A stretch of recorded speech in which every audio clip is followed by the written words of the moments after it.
नमामि धन्वन्तरिमादिदेवम् सुरासुरैर्वन्दितपादपद्मम् लोके जरारुकभयमृत्युनाशम् दातारमीशं विविधौषधीनाम्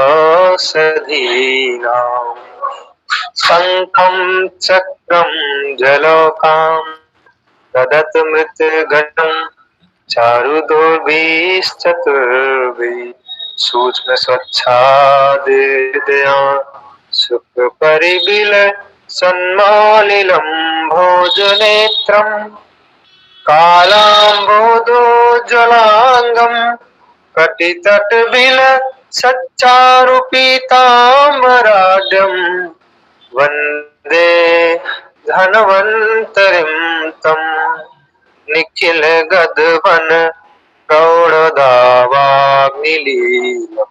ॐ सहना भवतु सहनौ भुनक्तु सह वीर्यं करवावहै तेजस्विनावधीतमस्तु मा विद्विषावहै। ओम शांति शांति शांति। सभी मित्रों को नमस्ते। गुरुदेव जो है अभी कक्षा को शुरू करेंगे। आदरणीय गुरुजी। एलोपैथी बोलता है जी ऑटो इम्यून डिजीज। किसको बोलता है जी?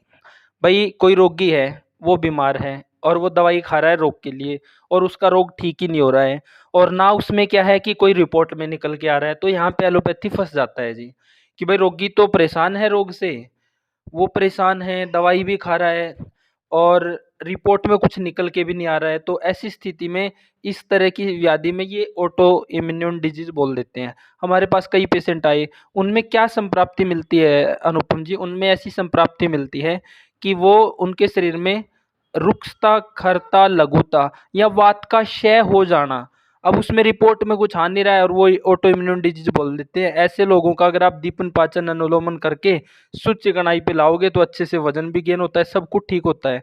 एलोपैथी में जिन बीमारियों में बंदा परेशान है, रिपोर्ट्स कुछ नहीं आ रहा है, बस वो ये बोल देते हैं कि जिनको ऑटो इम्यून डिजीज है, शरीर अपने ही सेल को खाए जा रहा है, वहाँ कुछ नहीं खाता जी। अनुपम जी वो टेस्ट नहीं गुरुजी, उसमें टेस्ट भी तो करते हैं ना वो लोग, टेस्ट कर के आधार पे ही बोलते हैं, वैसे तो नहीं बोलते सीधा सीधा, कुछ पकड़ में नहीं आता तो बोलते हैं, ऐसा नहीं है। बल्कि उसमें हमारे पास जितने भी पेशेंट आए हैं ना अनुपम जी, आप अगर उनका थोड़ा डिटेलिंग देखेंगे तो उनमें क्षयात्मक संप्राप्ति अधिक रही है। जो इस तरह के जिनको एलोपैथी ने ये बोल दिया है कि ये ऑटो इम्यून डिजीज है, वो अपना वात का क्षय है जी वहाँ पे। नहीं गुरुजी, रहती तो है लेकिन इतनी भी नहीं रहती, यानी कि वात घट गया कहने का मतलब यही है ना गुरुजी। हाँ जी। वात यानी कि एक तो बढ़ जाता है हमारा, उसमें तो जोड़ों के दर्द ये हो जाते हैं, तो वात का क्षात्मक संप्राप्ति हो जाती है, वात और भी घट जाता है, तो उससे तो गुरुजी सर्कुलेशन घटना चाहिए, जैसे कफ वाले में घट जाता है वैसे।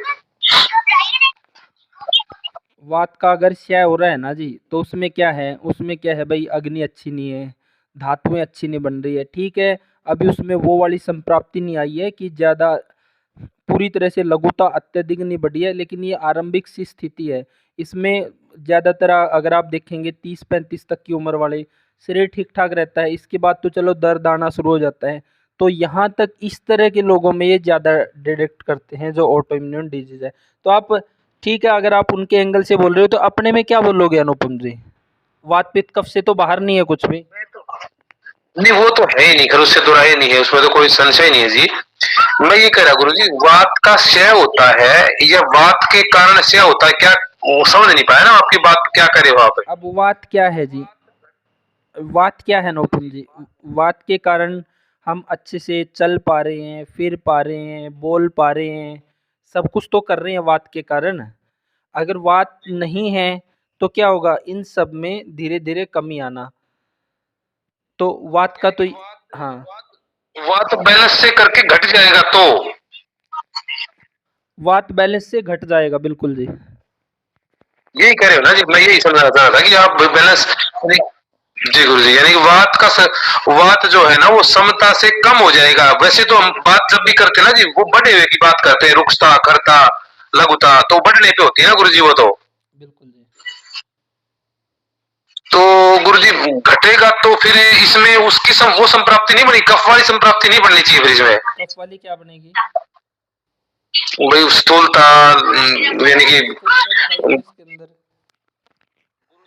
तो गुरुता के स्थूलता के बिना भी बात घट जाएगा गुरुजी फिर ये प्राप्ति बनेगी, क्षय होना शुरू हो जाएगा उसका।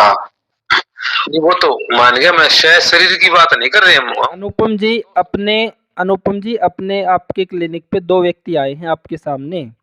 एक व्यक्ति है दुबला पतला, दूसरा भी दुबला पतला है। एक आपको बहुत दर्द की शिकायत कर रहा है और दूसरे में क्या है, कोई दर्द नहीं है लेकिन उसके अंदर कोई उत्साह नहीं है, कोई ओज नहीं है, कोई तेज नहीं है, कोई दर्द नहीं है। तो उसको क्या बोलेंगे आप?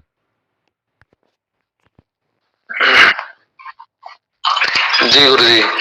पूरी निरुत्साहिता चली गई है उसके अंदर, किसी चीज में कोई इंटरेस्ट नहीं है उसका, कुछ भी नहीं है, ना खाने के प्रति दिलचस्पी है, ना किसी संगीत में इंटरेस्ट है, बस हाँ, किसी में भी नहीं है। वो दूसरा बेचारा दर्द से परेशान है, बाकी इंटरेस्ट सब चीजों में है।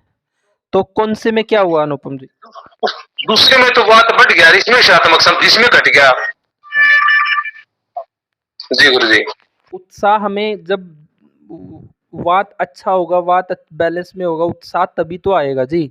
अब एक खिलाड़ी है, वो विकेट लेके जंप करता है तो देखो वो उत्साह है, यानी वात अपने बैलेंस में है, वात अच्छा है तभी तो ऐसा कर रहा है।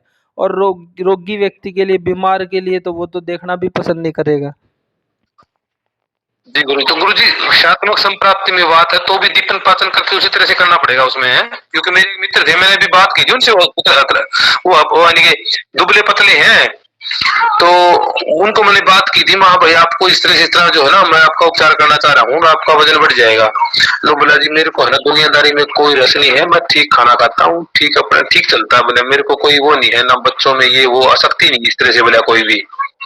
तो उस समय तो मेरे को ये ध्यान में नहीं था, है तो वात का रोगी वहां ये, लेकिन वात का समन हो रहा है, इसका घट रहा है वात, ये मेरे को ध्यान में नहीं आया उस टाइम पे। लेकिन अभी ये चीज क्लियर होगी भाई, वो जो है ना वात का रोगी तो है, क्योंकि सूखा रूखा है, बिल्कुल सूखा हुआ बिल्कुल ही वो, और लेकिन वो क्षमता से कम घट गया उसका वात ये उसका। जी गुरु जी। हमने बहुत से कई रोगी ऐसे देखे हैं जी जो हमारे पास आए हैं, वो आके ये बोलते हैं, वो भी इसी तरह के निरुत्साहित है, कोई ओज नहीं है, कोई तेज नहीं है। फिर उनमें देखें तो जी उनमें कोई दर्द की शिकायत भी नहीं है, ना अच्छे से पेट साफ होता है, पूरे दिन पेट में वो लघुता वाली स्थिति है। तो इसमें रोगी आके बोलता है जी मैं ठीक हो जाऊंगा। क्यों जी, आपको क्या हुआ है? मेरे को ऑटो इम्यून डिजीज है।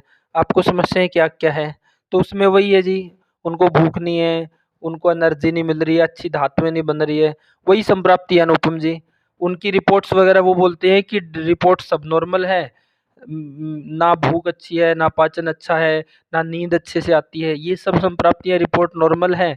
और वो बोलते हैं कि कुछ नहीं आ रहा है, डॉक्टर ने फिर बोला है कि ऑटो इम्यून डिजीज है। इसको क्या कहेंगे अनुपम जी? ये तो गुरु जी बात बात का समन हो गया, कहने का मतलब बिल्कुल ही वात का मतलब क्षय हो गया इसमें। अब क्या है उनकी, उसमें क्या है कि भाई शरीर, जब शरीर घटता ही चले जा रहा है जी, ना कोई रिपोर्ट में कुछ आ रहा है, शरीर घटता ही चले जा रहा है और व्यक्ति में कोई इंटरेस्ट नहीं है, कोई उत्साह नहीं है, कोई शक्ति नहीं है, कुछ नहीं है, तो उसमें क्या बोलेंगे? वो बोल देते हैं कि अब शरीर के अच्छे सेल उसी को खाए जा रहे हैं। नहीं गुरु जी, उनके प्रणाली जो है कम हो जाता है। नहीं सुनो जी जी, वो तो देखो घटी जाएगी, वो जब आदमी घटेगा तो वो घट जाएगी, लेकिन गुरु जी यानी कि कहने का मतलब उनके को टेस्ट में नहीं आता कि वो उस तरह से ये फंक्शन चल रहे हैं आपकी बॉडी में, वो वैसा बोल देते हैं बस, ऐसा है क्या? वो बोल दे, जो हमने, जो जितने भी पेशेंट आए हैं ना जी, इन पेशेंटों को जब हमने बारीकी से बोल रहे हैं भैया आपकी रिपोर्ट क्या है जी, रिपोर्ट तो सब नॉर्मल है जी, फिर क्या है, भूख फिर भी नहीं लग रही है, पेट फिर भी नहीं साफ हो रहा है, ना मेरे को दर्द की शिकायत है, ना मुझे नींद आती है, तो ये सब सिम्टम इनमें मिलते हैं। फिर आपको क्या है जी, डॉक्टर ने बोला है आपको ऑटो इम्यून डिजीज है। फिर वो क्या होती है जी कि भाई शरीर के सेल अपने ही शरीर को खाए जा रहे हैं। तो इसमें इस तरह की संप्राप्ति वो लेके बताते हैं। वो बोलते हैं कि सब रिपोर्ट नॉर्मल है लेकिन मैं परेशान हूँ, रिपोर्ट में कुछ निकल के नहीं आ रहा और डॉक्टर ने ये बोल दिया है। गुरु जी खाता नहीं है, विरुद्ध मतलब जैसे जो पता नहीं गुरु जी का सेल को विरुद्ध है इस बारे में थोड़ा और गुरु जी। तो जी तो तो इस तरह की हिस्ट्री लेके रोगी आते हैं अनुपम जी। जी जी गुरु जी। तो ये बोलता है इन वाला कि ये ऑटो इम्यून डिजीज है जी, जो दुबे जी नहीं बता पा रहे थे। इस केस में एक केस रखता हूँ मैं छोटा सा, कि कोई 23-24 साल का लड़का था, चंडीगढ़ में पढ़ाई करने वाला था।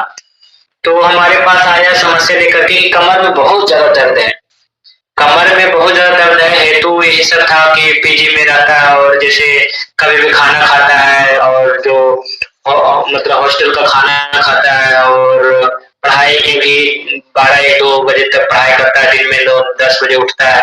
तो इसको मतलब क्या है कि ऐसे पढ़ाई करते करते 1 साल में उसको कमर में भयंकर दर्द हो गया। तो उसको जो है डॉक्टर ने बताया कि यह जो है, इसका रिपोर्ट जो मैंने पढ़ा पहली बार, तो इसमें ये लिखा था कि गठिया है, और इसमें गठिया के बारे में थोड़ा सा आगे भी लिखा हुआ था कि गठिया एक लाइलाज बीमारी है, यह एक ऑटोइम्यून डिजीज है, ऐसा लिखा हुआ था। तो मैंने इसको जो है देखा कि ये तो गठिया को लाइलाज बोल रहा है, और दूसरी बात है कि ऑटोइम्यून डिजीज है। तो हम कुल मिला के बोल सकते हैं जो ऑटोइम्यून डिजीज है ये खराब दीपन पाचन ही है, जिसमें आम बन रहा है, यही है मतलब क्या है कि ऑटोइम्यून डिजीज है, जिसको मतलब खुद के सेहत हमें खुद को परेशान कर रहे हैं, है खुद को खाए जा रहा है, ये सब ऐसा ही कह सकता है, अपनी भाषा में कहता है। लेकिन अपनी भाषा में आयुर्वेद में तो ये हम समझते हैं कि उसका खराब दीपन पाचन अनुलोमन है, और जो है आम बन रहा, आम विष है, वही है ऑटोइम्यून डिजीज। ये तो हो गया। हाँ, ये तो हो गया, चलो ठीक बोल रहा है गुरदर्शन जी लगभग। एक पेशेंट मेरे पास आता है, मैं कभी ना कभी उसकी वीडियो बनाऊंगा जब वो अब दोबारा आएगा। बिल्कुल ही दुबला पतला है जी, उसकी सब रिपोर्ट नॉर्मल है, सब कुछ नॉर्मल है जी उसका।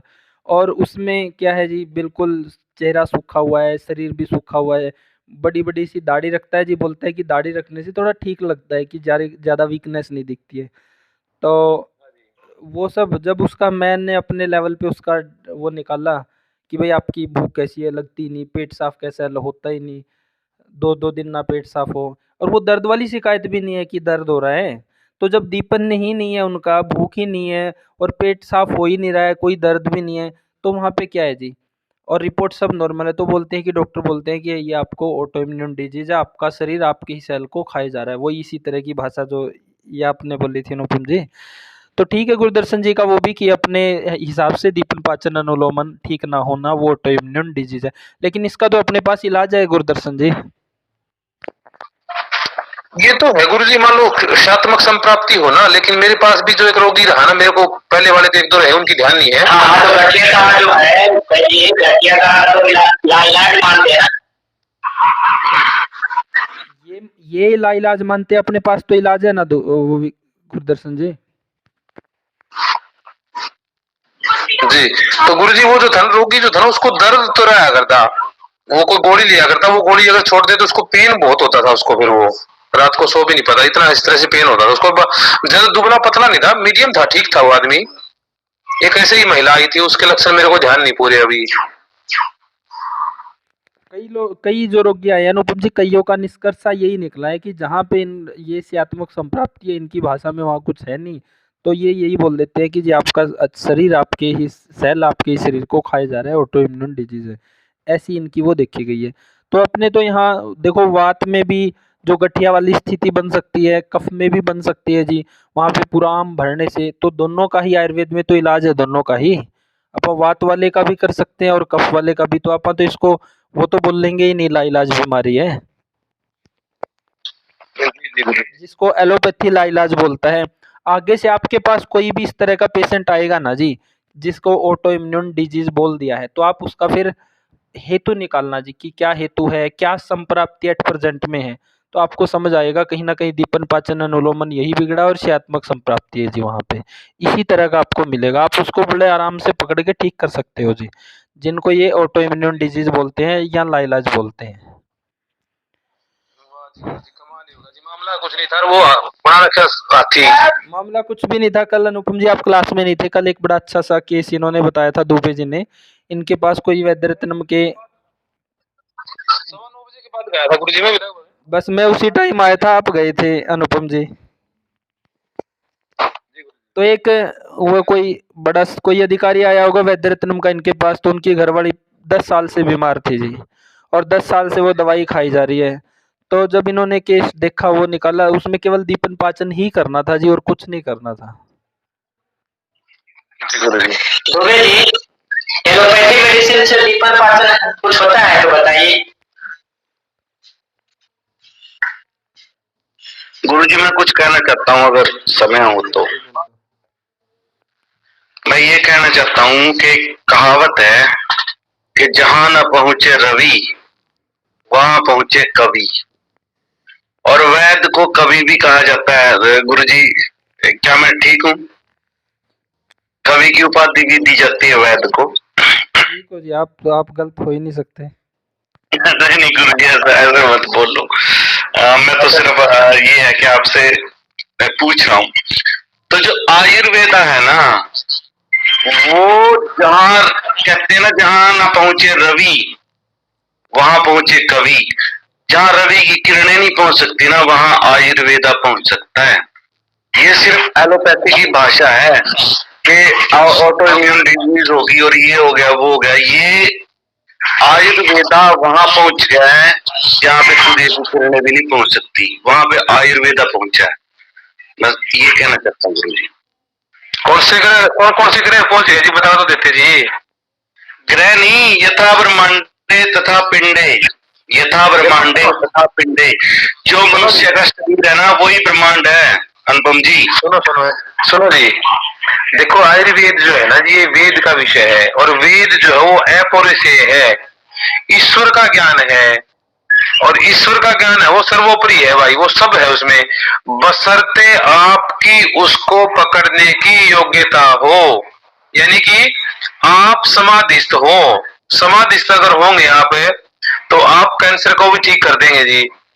समाधिस्थ होंगे तो आपका ध्यान, आपका ज्ञान ऐसा होगा कि जैसे होते ना, सुई की नोक होती है, उसके अंदर भी तीर मार दें आप, इतना सिमट जाएगा ना बिल्कुल आपका। तो फिर आप आयुर्वेद में तो कुछ भी कर सकते हैं। आपने जो बात कही ना, यथा ब्रह्मांडे तथा पिंडे, जो पिंड में वही ब्रह्मांड में है, जो ब्रह्मांड में है वही पिंड में है। लेकिन ये तो कहने मात्र की बात हुई। यदि हम इसका साक्षात कर लेवें, यानी कि कथा सुनाऊं अनुपम जी, छोटी सी, सिर्फ 2 मिनट लूंगा जी भगवान। जब विषम पितामह जी को वाणों की सैया पे वो पड़े थे, तो उनके पास पांडव और भगवान कृष्ण सब इकट्ठे होकर ज्ञान प्राप्ति के लिए गए। तो उन्होंने ये युधिष्ठिर जी को कहा कि जो मेरे शरीर में बाण लगे हैं वो शिखंडी के भी हैं और श्री कृष्ण के भी हैं। तो जो शिखंडी के बाण हैं वो मेरे शरीर से निकाल दो। तो सब संशय में पड़ गए भी, शिखंडी के बाण और अर्जुन के बाण, अब सारे शरीर में इनके बाण हैं, लगे हुए हैं, तो फिर ये बाण मतलब हम पहचाने कैसे कि भी कौन से अर्जुन के हैं और कौन से शिखंडी के हैं।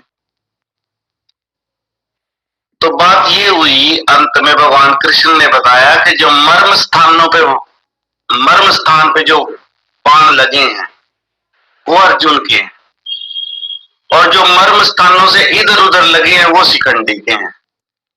तो जो वैद होता है ना, और जो आयुर्वेदा है जो गुरुजी हमें पढ़ा रहे हैं, वो इसका यही तात्पर्य है कि जो वैद का निशाना है ना, वो सीधा मर्म पे लगना चाहिए जाके। अर्जुन बनना है ना कि शिखंडी। तो जो शिखंडी तो है वो इधर उधर जाएगा, जो अर्जुन है वो सीधा निशाने पे लगेगा तीर जाके। मनोज जी मैं आपकी बात का समर्थन कर रहा हूँ जब से। भाई इतनी योग्यता हो, इतनी सूक्ष्मता हो बुद्धि में, इतना ज्ञान, इतना विज्ञान हो, इतनी आस्तिकता हो कि वो सुई की नोक है ना, सुई का जो नोक होती है उसके ऊपर भी तीर मार दे यहाँ पे, तो वो कब होगा? हम लोगों को वही पहुंचना है, ज्ञान प्राप्ति करके गुरु का आशीर्वाद लेके मछली की आंख पर ही निशाना लगाना है, और यही हम सब ने सीखना है गुरु से। जी जी जी मनोज जी। अनुपम जी, संजय जैसी सूक्ष्मता वाली बुद्धि होनी चाहिए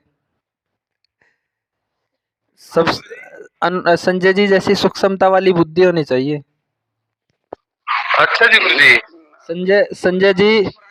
संजय जी इस क्लास में सबसे डिटेल में बहुत बारीकी से संप्राप्तियां निकालते हैं जी, सबसे बारीकी से।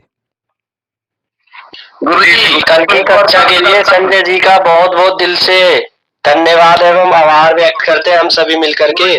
कल बहुत अच्छा इन्होंने बताया। एक और बात बताऊं, मैं तो भाई तुच्छ प्राणी हूँ, गुरुजी के मार्गदर्शन में जो सीखा है वो सब बता दिया मैंने आप लोगों को। संजय जी गुरुजी सुनो, आज महाभारत, आज जो गीता जयंती का जो आज वर्ल्ड रिकॉर्ड बनाया हमारे बनाया गया है कि 1 करोड़ 1.25 करोड़ लोगों ने गीता पाठ किया आज। तो जो महाभारत का पहला श्लोक था ना, और जो जो महाभारत देखी थी वो संजय ने ही देखी थी दिव्य दृष्टि से। और आप भी यहाँ संजय हो, हमारे यहाँ मतलब संयोग की बात है कि संजय हमारे यहाँ भी मौजूद है। तो जो दिव्य दृष्टि संजय के पास थी आपके पास भी है वो ये कहना चाहता हूँ मैं। और वही धृतराष्ट्र ने जो महाभारत देखी थी वो संजय की नजरों से ही देखी थी। तो आप भी हमारे लिए मतलब ये समझो कि बहुत अच्छे। मनोज जी कहने का मतलब ये है कि जो दिव्य दृष्टि संजय के पास थी ना वो और किसी के पास नहीं थी, तो संजय के पास ही यहाँ पे है। हाँ हाँ, वही वही बात, मैं भी तो वही बात कर रहा हूँ जी। तो गुरुजी वैसे तुलना कैसे हो फिर? वो तो महाभारत काल आज से 5000 साल पहले की बात है जी। क्यों जी? उस समय नहीं थी तो अब कहाँ से होगी? बाकी हम तो साधारण से तुच्छ प्राणी हुए इनके आगे। तो संजय तो हर युग में मौजूद है। संजय तो वह भी थे, आज भी है ना। सही कह दीजिए आप। बाकी प्रयास करें गुरुजी, और थोड़ी स्थिरता लेके आएंगे। थोड़ी स्थिरता की गुरुजी को बनती हो तो दे देना। अनुपम जी आप बारीकी में नहीं जाते हो, अनुपम जी आप बारीकी में नहीं जाते हो। मेरा तो झटपट झटपट वाला काम है जी, झटपट आर पार। क्यों जी? उसमें थोड़ा आप रोगी का वो विश्वास वो नहीं जीत पाएंगे जो होना चाहिए अपने प्रति। हाँ जी, एक केस रखूं क्या? सबकी अनुमति हो तो रख सकते हो। सब भाइयों बताओ क्या करना है, केस आज का तो क्या टॉपिक होनी चाहिए ये देखिए ना। चलो रख लो, कोई बात नहीं, रख लो जी। गुरुजी हाइट है उसकी 5 फीट 2 इंच। पहले बीमारी नाम है क्या बताओ। समस्या गुरुजी, एक तो भूख नहीं लगती और सांस जल्दी भर आता है। बस इतना ही है। इसको कल संजय जी के पास भेजना, वहाँ संजय जी डिस्कस करेंगे, क्योंकि ये कोई बड़ा विशेष केस नहीं है। गुरुजी और एक जो पीरियड आता है वो समय से पहले आता है, 7 दिन पहले ही आ जाता है। इसको कल संजय जी के पास ट्रांसफर करना, वहाँ से संजय जी समाधान कर देंगे दीपक जी इसका। बिल्कुल बिल्कुल गुरुजी।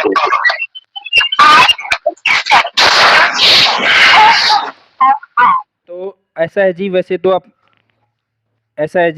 आप जैसे आयुर्वेद को पढ़ रहे हैं तो अपा हर बीमारी की संप्राप्ति को निकाल सकते हैं जी। भाई रोगी क्या समस्या बता रहा है, फिर उसके शरीर को देख के, उसके आहार विहार को देख के आप उसकी पूरी संप्राप्ति ढूंढ सकते हैं। लेकिन फिर भी अगर ऐसा हो कि आपको सब कुछ देखने के बाद भी कोई भी संप्राप्ति उसमें समझ नहीं आ रही है, तो उठा के वहाँ पे दीपन पाचन अनुलोमन कर दो जी। एक बार उसकी स्थिति देख लो, या उसको और बेहतर कर दो, या शयात्मक संप्राप्ति वहाँ पे ढूंढ लो। अब ये केस था लगभग 1 महीने पहले का। अनुपम जी आपका माइक खुला है। दुबे जी आपकी भाषा में ESR किसको बोलते हैं?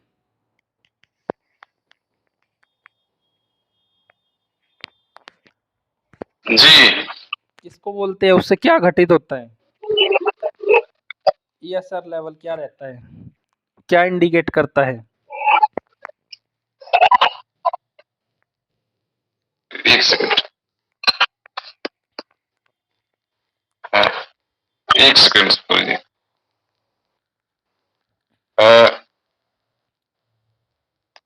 क्या हो गया?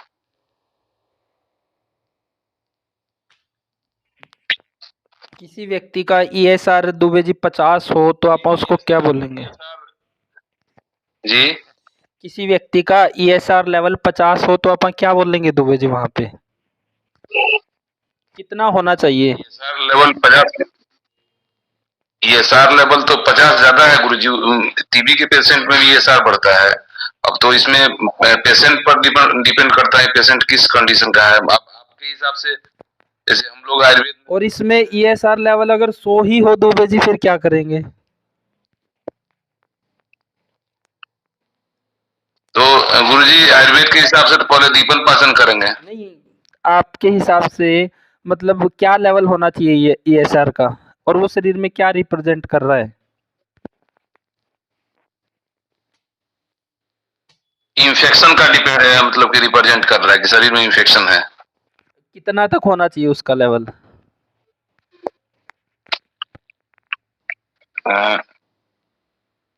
एक सेकंड। कोई यही है 10-20 तक होना चाहिए।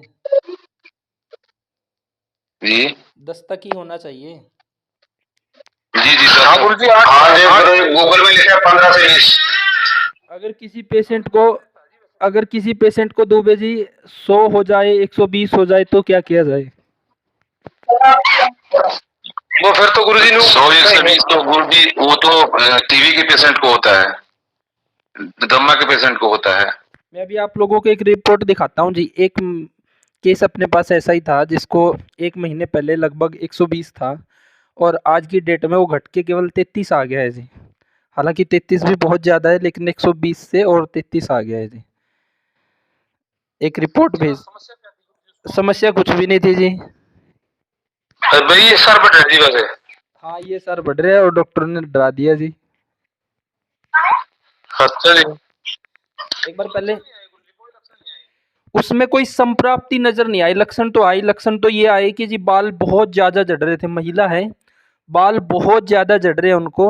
और जो सब देखा, मतलब मैंने तो निष्कर्ष यही निकाला कि जी वहाँ पे शयात्मक संप्राप्ति थी। और फिर चिकित्सा में क्या दिया वो भी बताएंगे। एक बार मैं आपको 120 वाली रिपोर्ट भी भेजता हूँ और आपको दूसरा जो 15 दिन बाद, शायद 10 दिन बाद जो 60 आ गया वो रिपोर्ट भी भेजता हूँ। और अब जो 33 आया वो रिपोर्ट भी भेजता हूँ जी ग्रुप में। जी गुरुजी।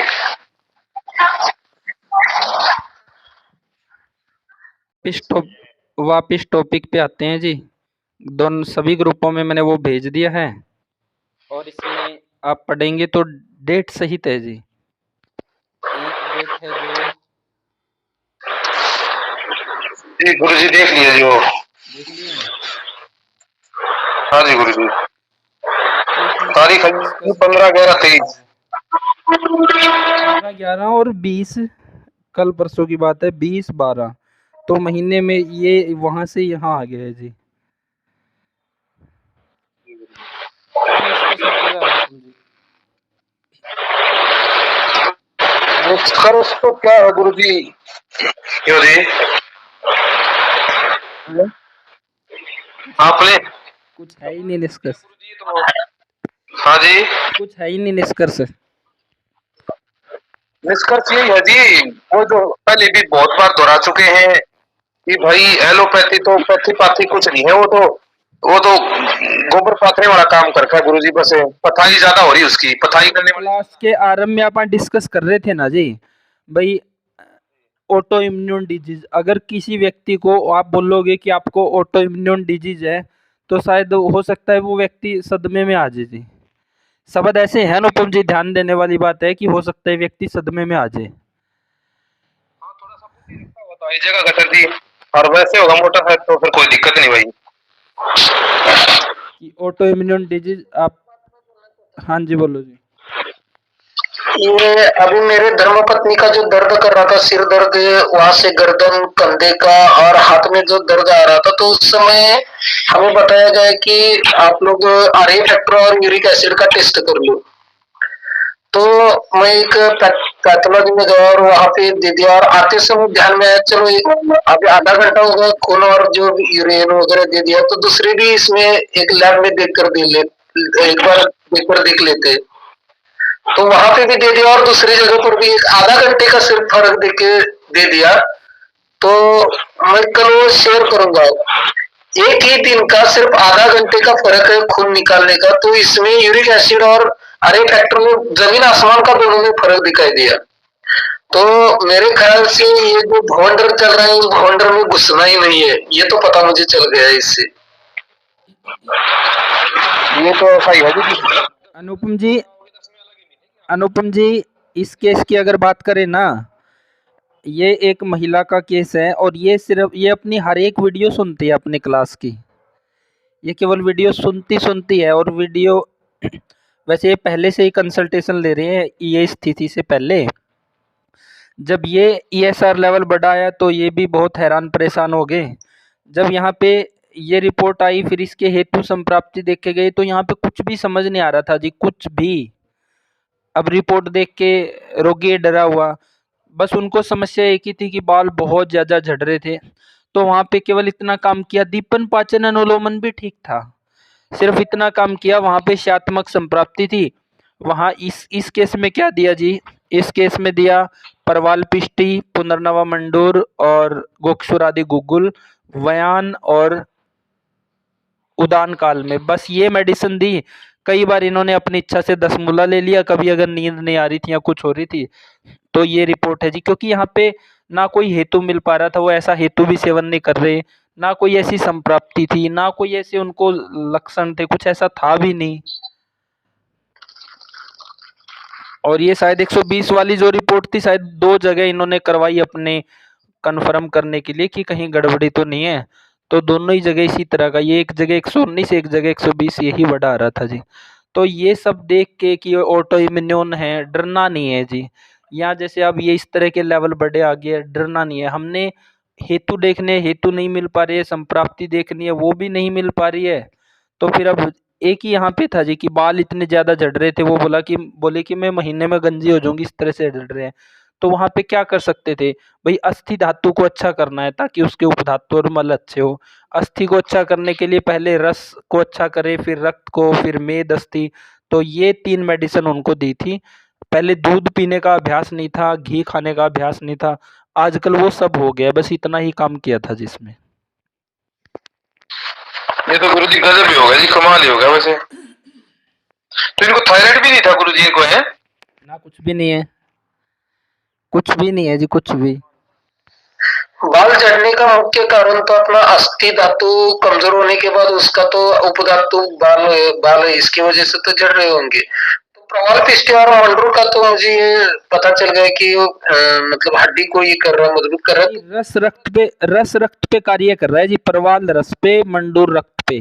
तो रस रक्त अच्छा होंगे तो मांस, और ये अस्थि मज्जा पे काम करता है, गोक्षुर आदि गुगुल जी। जी गुरुजी, ओके। तो हमने अपने तरीके से ठंडे दिमाग से जी पहले तो हेतु ढूंढो, संप्राप्ति ढूंढो, वहां से मिल जाएगी। अगर नहीं मिल पा रही है तो फिर ये देख लो जी कि भाई वो संप्राप्ति धातु धातु तक तो नहीं चली गई है, कहाँ क्या संप्राप्ति है उसमें कुछ भी नहीं समझ आ रहा। तो व्यक्ति ज़्यादा दुबला पतला है तो उठा के दीपन पाचन करके संतर्पण चिकित्सा दे दो जी। और भारी व्यक्ति है उसको पाचन करके उसके आम का पचन कर दो। इतना ही होगा, इससे आगे तो कुछ होगा नहीं। क्यों संजय जी? ठीक कह रहे हो गुरुजी, बिल्कुल सही है।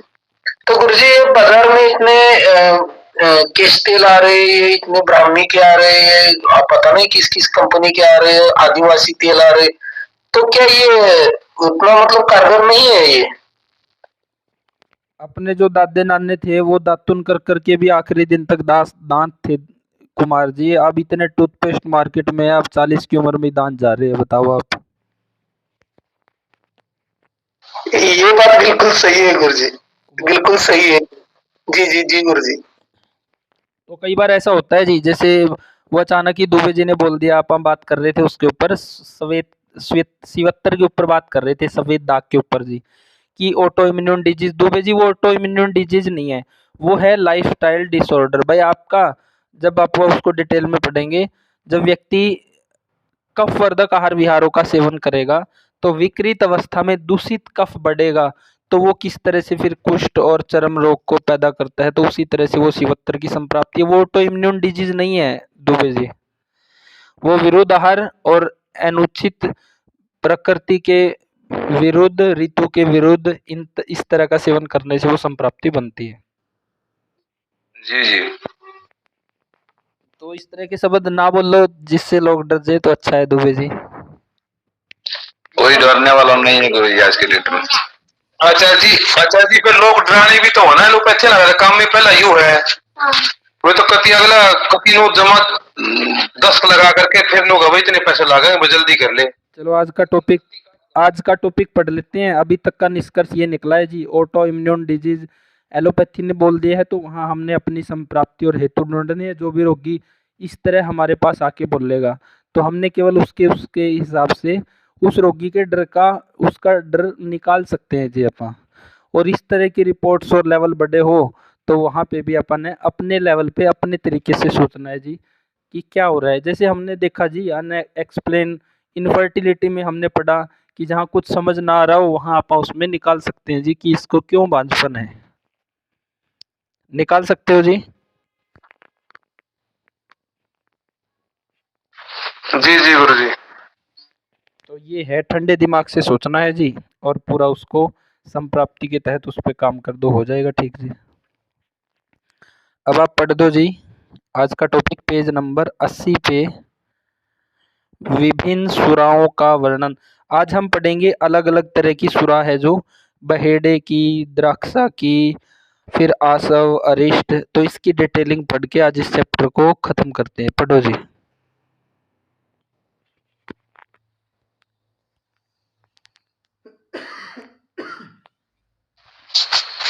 क्या गुरु जी विभिन्न सुराओं का वर्णन पढ़ दो जी पेज नंबर 80 पर।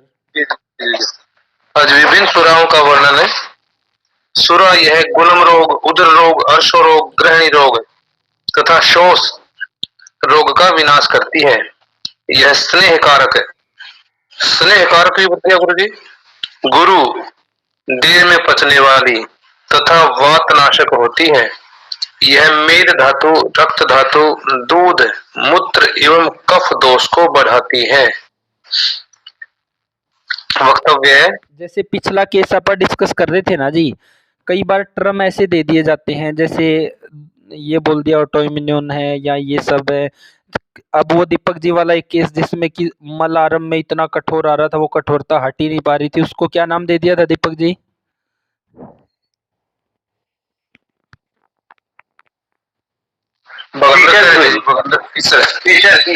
वहाँ कोई वो फीसर था ही नहीं जी। उसमें क्या था जी, मल का अगर भाग कठोर हो रहा था जी, यानी कि उसमें क्या था, गुदा द्वार के निचले भाग में भयंकर रुक्षता थी जी। वहाँ पे इस तरह से वो आरंभ में ऐसा लग रहा था, अंदर से तो ठीक था, वहाँ पे बस्ती दी तो वो हो गया जी ठीक इनका। वो पूरा केवल एक ही तो काम किया जी वहाँ पे, जो संप्राप्ति नजर आ रही थी उसको भंग कर दिया। और दूध की बस्ती तो इतनी कारगर है जी, ऐसा देखा गया है कि कई बार तेल की बस्ती भी पीछे रह जाती है जो दूध की बस्ती काम करती है। एक केस ऐसे ही हमारे पास शरद ऋतु में आ गया था जी। उसको भी बोल दिया कि बवासीर है, मस्सा बन गया। उसके अंदर केवल पाक थी जी, भयानक पाक थी, अंदर दाव हो रहा था। उससे मैं शीतल दूध की बस्ती दी थी।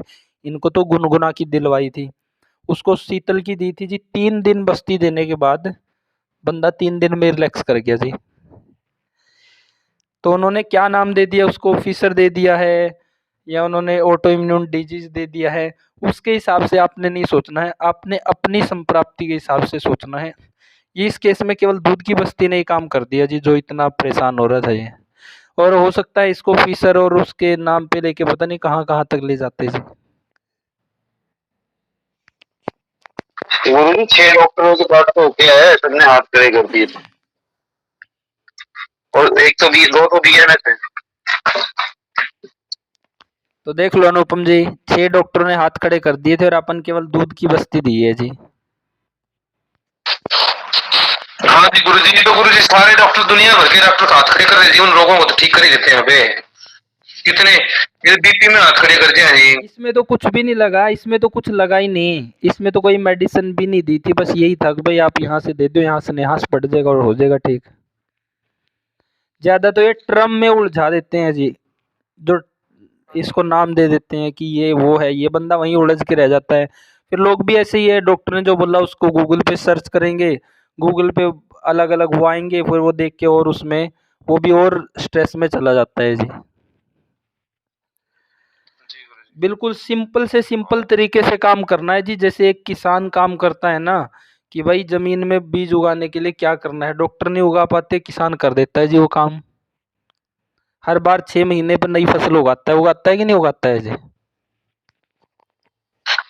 हाँ जी गुरु जी, उगाता है जी। मिट्टी खराब हो तो मिट्टी बदलते हैं जी, वो तो मिट्टी नहीं बनाते हैं जी।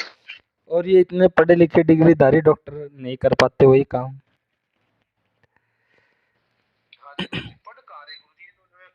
पढ़ रहे क्यों जी? बात वही आ गई है ना जी, बीएमएस लोग वही करते हैं जिनका एमबीबीएस में एडमिशन नहीं होता, वो तैयारी तो उसके लिए कर रहे थे। अब उनका जब वो भाव ही नहीं है, अब आप लोगों की तो इस तरह से ललक है कि इसके अंदर घुस जाओ, हर चीज़ को छान दो, इसको निकाल दो कि इसमें क्या है, इतना डीप में जाना चाह रहे हो, उनका तो वो उद्देश्य ही नहीं है। गुरुजी उनका उद्देश्य भी नहीं है, उनका सिलेबस भी तो नहीं ना जी, सिलेबस भी थोड़ा सा ही होता है गुरुजी में। भ्राता जी, पढ़ाते हैं भ्राता जी, जी। आपने कल या परसों की कक्षा में एक बात कही थी और उसे बहुत गंभीरता से ले गया मैं, और उसको मैं हमेशा मानता भी हूँ और मुझे उसकी समझ भी है कि दूसरे को जीव हत्या तो पहले हमें नहीं करनी, तो दूसरे को भला बुरा भी मत बोलो। अरे भाई गधे को गधा नहीं बोलोगे तो उसको खबर बोलोगे। अच्छा सुनो, हमारा काम मान लो कोई और है और हम गधे का नाम ले लेके उच्चारण क्यों करें, हम रहने दो ना, गधा तो है अपनी जगह, गधा उसे रहने दो। नहीं है तो उसका काम जब पड़ेगा, व्यवहार जब पड़ेगा, जब तक गधा ही बोलोगे उसको। उसकी सेहत पे कोई फर्क पड़ने वाला गधे को गधा बोल करके? भाई साहब एक दिन तूफान आएगा, सब गधों को खींच के ले जाएगा। भाई साहब टॉपिक के ऊपर आ जाओ, गधे के ऊपर मत जाओ अभी। पढ़ो अनुपम जी। तो निष्कर्ष यही था विक्की जी इसमें कि हमने अपने तरीके से बिल्कुल जो सिंपल सी संप्राप्ति लग रही है उसके ऊपर काम कर दो जी, ये संप्राप्तियां भंग हो जाएगी। आपने डरना नहीं है, ज़्यादा टर्मिनोलॉजी में नहीं फंसना है जी कि ये है वो है। पढ़ो वक्तव्य, पढ़ो अनुपम जी इसका। जी गुरु जी। वक्तव्य सुरा परिचय साली पिष्ट कृतम मध्यम सुरा श्री हिमाद्रादि मध्य के अनेक भेदों में सुरा का भी एक महत्वपूर्ण स्थान है। सुरा निर्माण के लिए शास्त्रोचित सामग्री का संधान हो जाने पर जब यंत्र द्वारा मध्य निकाला जाता है तो उसमें से पहले जो अर्क निकलता है वह बहुत साफ होता है, अतएव उसे प्रसन्ना कहते हैं। इसे पीते समय इसमें जल मिलाकर पिया जाता है, अतः इसे उत्तम श्रेणी की सुरा कहते हैं। इसके बाद कादम्बरी, जगल और मेदक क्रमशः निम्न स्तर की होती है। प्राचीन काल में सुर, असुर, यक्ष, राक्षस, गंधर्व एवं मनुष्य ही इस उपद्रव कारिणी सुरा का आदर के साथ सेवन करते रहे हों, जैसा वर्णन चरक जो है 24 में लिखा है। और आज भी मद्य पीने वालों की कमी नहीं है, सरकार को भी इससे पर्याप्त लाभ होता है। भले ही सरकार मद्य विक्रय के साथ मद्यपान निषेध की भी घोषणा करती है, अस्तु महर्षि वाग्भट ने स्पष्ट शब्दों में कहा है, मद्य विक्रय संधान दानादानी नाचरेत, अर्थात मद्य का बनाना, बेचना, देना तथा लेना नहीं करना चाहिए। शास्त्र के इन उपदेशों को जब भले लोग नहीं सुनते हैं तो भला ये शराबी कब सुनेंगे और क्यों सुनेंगे? क्या निष्कर्ष निकला है अनुपम जी? अभी तो ये कहा गुरुजी, महर्षि वाग्भट जी ने तो कहा कि भाई मद्य जो है ना जी, बनाना भी नहीं चाहिए, मद्य शराब बनानी भी नहीं चाहिए, बेचनी भी नहीं चाहिए और देनी भी नहीं चाहिए शराब किसी को, और किसी से लेनी भी नहीं चाहिए। तो ये उपदेश किया शास्त्रकार ने। लेकिन बोला भाई भले लोग है ना जो शराब नहीं पीते हैं, वो ही नहीं पढ़ते इसको, वो ही नहीं सुनते इस शास्त्र के उपदेश को, तो शराबी कब सुनने वाले हैं? तो शराबी तो सुने क्योंकि उनको जरूरत ही नहीं है जी। तो ये कहा गुरुजी इसमें। तो सभी प्रकार के मादक पेय पदार्थों का नाम मद्य है। प्राचीन उपलब्ध आयुर्वेदिक ग्रंथों में अर्क निकालने की विधि का उल्लेख नहीं मिलता। परवर्ती भेषज रत्नावली नामक संग्रह ग्रंथ में मृत संजीवनी सुरा के निर्माण की विधि मृन्मये मोचिका यंत्रे मयूराख्ये अपि यंत्र के जुराधिकार प्रकरण में जो है अर्क निकालने का विधान किया गया है। अर्क जिनसे निकाला जाता है उनके मोचिका यंत्र तथा मयूर यंत्र के ये प्राचीन नाम है। मध्य के लिए संधान किए गए द्रव्यों का जो अर्क रूप द्रव्य होता है उसी को मध्य कहते, श्राव कहते हैं। संधान काल की निश्चित अवधि नहीं है, फिर भी जिन द्रव्यों का संधान शीत प्रधान स्थानों में 1 मास में हो जाता है वही कार्य उष्ण प्रधान स्थानों में 15 दिनों में होते देखा जाता है। एलोपैथी तथा होम्योपैथी पद्धति के अनुसार मध्यसार सिप्रिट में औषधियां डालकर कुछ समय तक उसी में पड़ी रहने पर उस औषध को टिंचर के रूप में तैयार किया जाता है। आयुर्वेदीय पद्धति के अनुसार औषधि तथा द्रव के संयोग से संधान करके आसव अरिष्ट आदि तैयार कर लिए जाते हैं। औषध द्रव्यों के क्वाथ आदि से आसव अरिष्ट अपना प्रभाव इसलिए शीघ्र दिखलाते हैं क्योंकि मध्य का एक गुण आशुकारी भी है। अतएव सुश्रुत ने कहा है आशुत्वाचा सुकर्म कृत है। तो अनुपम जी, हर रोगी को आसव अरिष्ट आरंभ में क्यों देने चाहिए? आप उसको चूर्ण क्यों नहीं दे रहे? आरंभ में आसव अरिष्ट क्यों देने चाहिए? क्या लाभ मिलता है उनसे? आसव अरिष्ट जो है गुरु जी वो सुपाच्य होते हैं और वो संधान करके बनाए जाते हैं।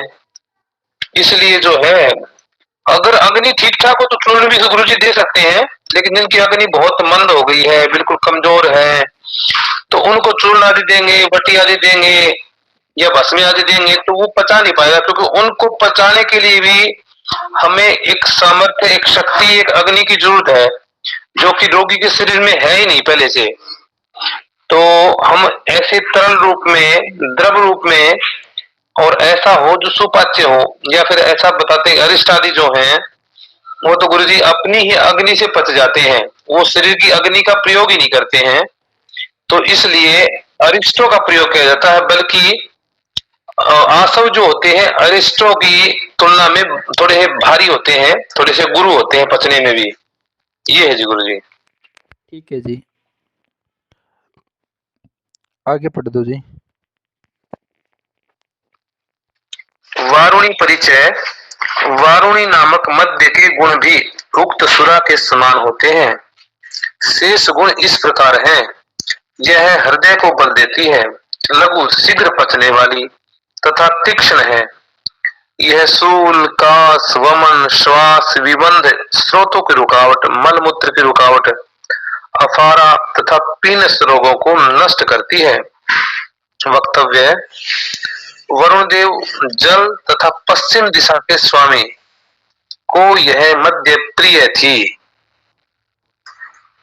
अतः इसे वारुणी कहते हैं। सारंगधराचार्य का कथन है कि इसका निर्माण ताल या ताड़ तथा खजूर के रस का संधान करके किया जाता है। वैसे भी ताड़ एवं खजूर की ताड़ी प्रसिद्ध है। यह सूर्योदय से पहले पीने पर मधुर स्वाद वाली होती है, सूर्य निकलने के बाद क्रमशः खट्टी होती जाती है। इसका क्या निष्कर्ष निकला है अनुपम जी? इसका तो गुरुजी निष्कर्ष तो क्या है जी, वरुण देव जो है कहा कि भाई वारुणी नामक मध्य जो बनती है ना जी, वो वरुण देवता को कहते हैं कि वरुण जल का देवता और पश्चिम दिशा का स्वामी है, जो उसको ये मध्य बड़ी प्रिय थी। और इसमें विशेष जो है वो क्या है, ये हृदय को भी बल देती है और लघु शीघ्र पचने वाली जो शराब सारी होती है जी, सारी जल्दी पच जाती है। वो सूल का, कास का, वमन आदि का, इनका जो स्रोतों की रुकावट आदि का, या फारा या पेनिस आदि में सभी जितनी मध्य होती हैं इनका तो नाश करती हैं वो। और इनका जो संधान विशेष किया जाता है वो ताड़ के वृक्ष से या खजूर की ताड़ी जिसको बोलते हैं उनसे प्रयोग करते हैं। और एक विशेषता और इसकी, ये सूर्य निकलने से पहले प्रयोग करते हैं तो जो है ये स्वाद लगती है, मीठी लगती है, और उसके बाद तो लस्सी की तरह जैसे जैसे सूर्य चढ़ता है वैसे वैसे खट्टी होती चली जाती है जी। ठीक है जी, अगला और पढ़ दो जी। बहेड़ा की सुरा विभीतक बहेड़ा की सुरा अधिक नशीली नहीं होती, हल्की होती है, हितकर होती है, और सुराओं की भांति यह वर्ण पांडु रोग तथा कुष्ठ रोग में अधिक हानिकारक नहीं होती। यव जौ से निर्मित सुरा यह विष्टम्भ कारक, कब्जियत करने वाली, गुरु, रुक्ष तथा त्रिदोष कारक होती है। कोहली सुरा यह शरीर को स्थूल करने वाली तथा गुरु देर में पचने वाली होती है। मधुलक सुरा वक्तव्य वास्तव में विष्टम्भिनी मधुलक यह पद्य अष्टांगम सूत्र जो है ये 224 क्रम संख्या में सुलभ है। इसे कुछ विद्वान वहां भी यहाँ भी जोड़ना चाहते हैं और कुछ इसकी प्रथम पंक्ति को यहाँ उद्धृत करना चाहते हैं, किंतु श्री हिमाद्री कोहली सुरा का वर्णन करने वाली पंक्ति पहली पंक्ति को भी हृदयकार की संपत्ति नहीं मानते। अस्तु कोहली सुरा प्रथम मत वैदिक शब्द सिंधु में इसे कुष्मांड सुरा कहा है, अर्थात कुष्मांड बराबर पेठा जिसकी मिठाई बनाई जाती है उससे बनाई गई सुरा। द्वितीय मत कोहलो यवशक्तोकृत मध्य विशेष है, अर्थात जौ के सत्वों के द्वारा बनाई गई सुरा। तीसरा मत कोहल शक्तुर्भिदे से बाहलिके क्रियते यवई, देश में जौ के सत्वों द्वारा निर्मित सुरा। इस प्रकार तीसरा मत प्राय समान है, केवल तीसरे मत में देश विशेष की चर्चा है। मधुलक का परिचय देते हुए श्री इंदु कहते हैं उन सभी मद्यों को मधुलक कहते हैं जिनका संधान भली भांति न किया गया हो। अरिष्ट परिचय थोड़ा डिस्कस भी कर लो जी, क्या पढ़ रहे हो, क्या निष्कर्ष निकल रहा है, क्या समझ आ रहा है, बाकी साथियों से पूछ लो।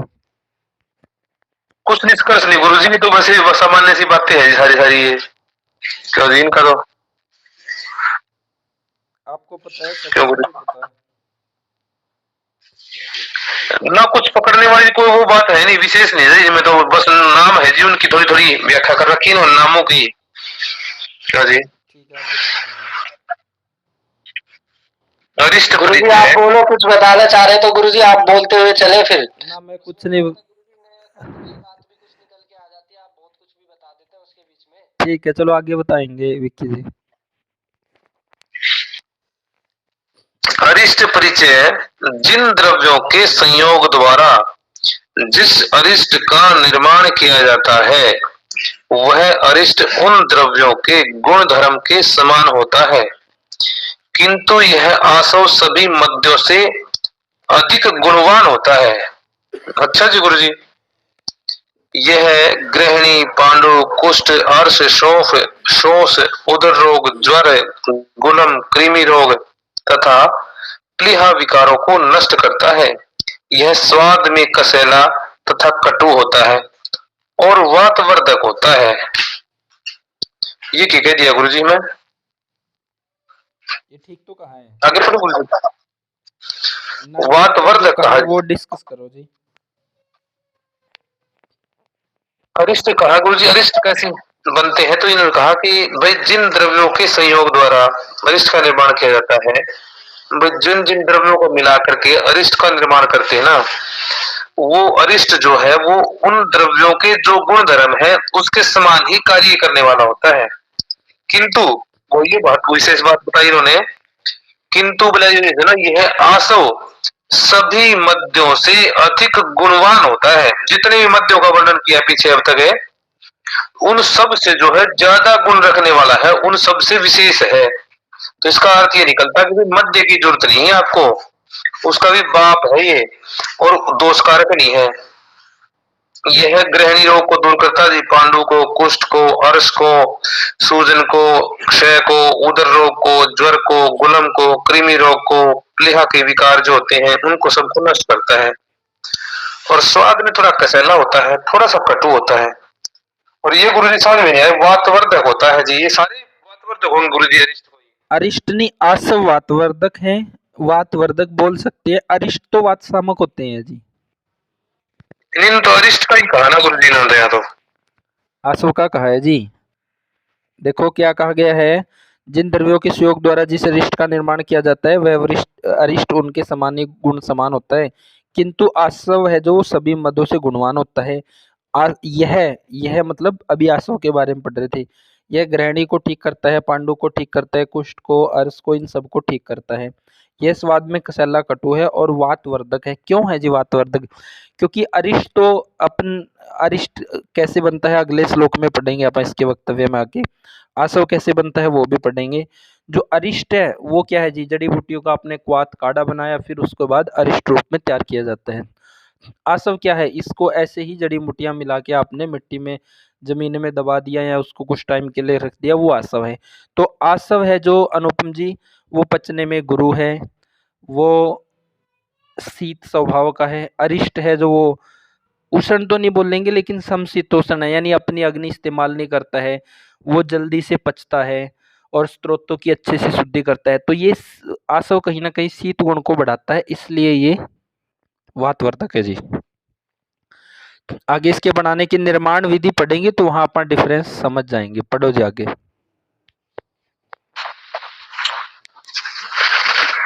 वक्तव्य है, आचार्य सारंगधर ने आसव अरिष्ट के विभेदक लक्षणों का वर्णन इस प्रकार किया है। अरिष्ट अर्थात कच्ची औषधियों तथा जल के योग से संधान द्वारा जो मद्य तैयार किया जाता है उसे आसव कहते हैं। गुरुजी मध्य नाम रख दिया जी इसका भी। क्या जी?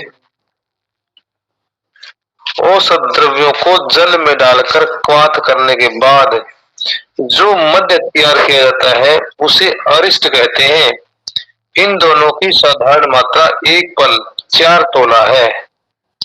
आसव अरिष्ट का यह विभेदक लक्षण प्राचीन संहिताओं में नहीं मिलता। हाँ, सुश्रुत ने आसवों से अरिष्टों को अधिक गुण वाला स्वीकार किया है।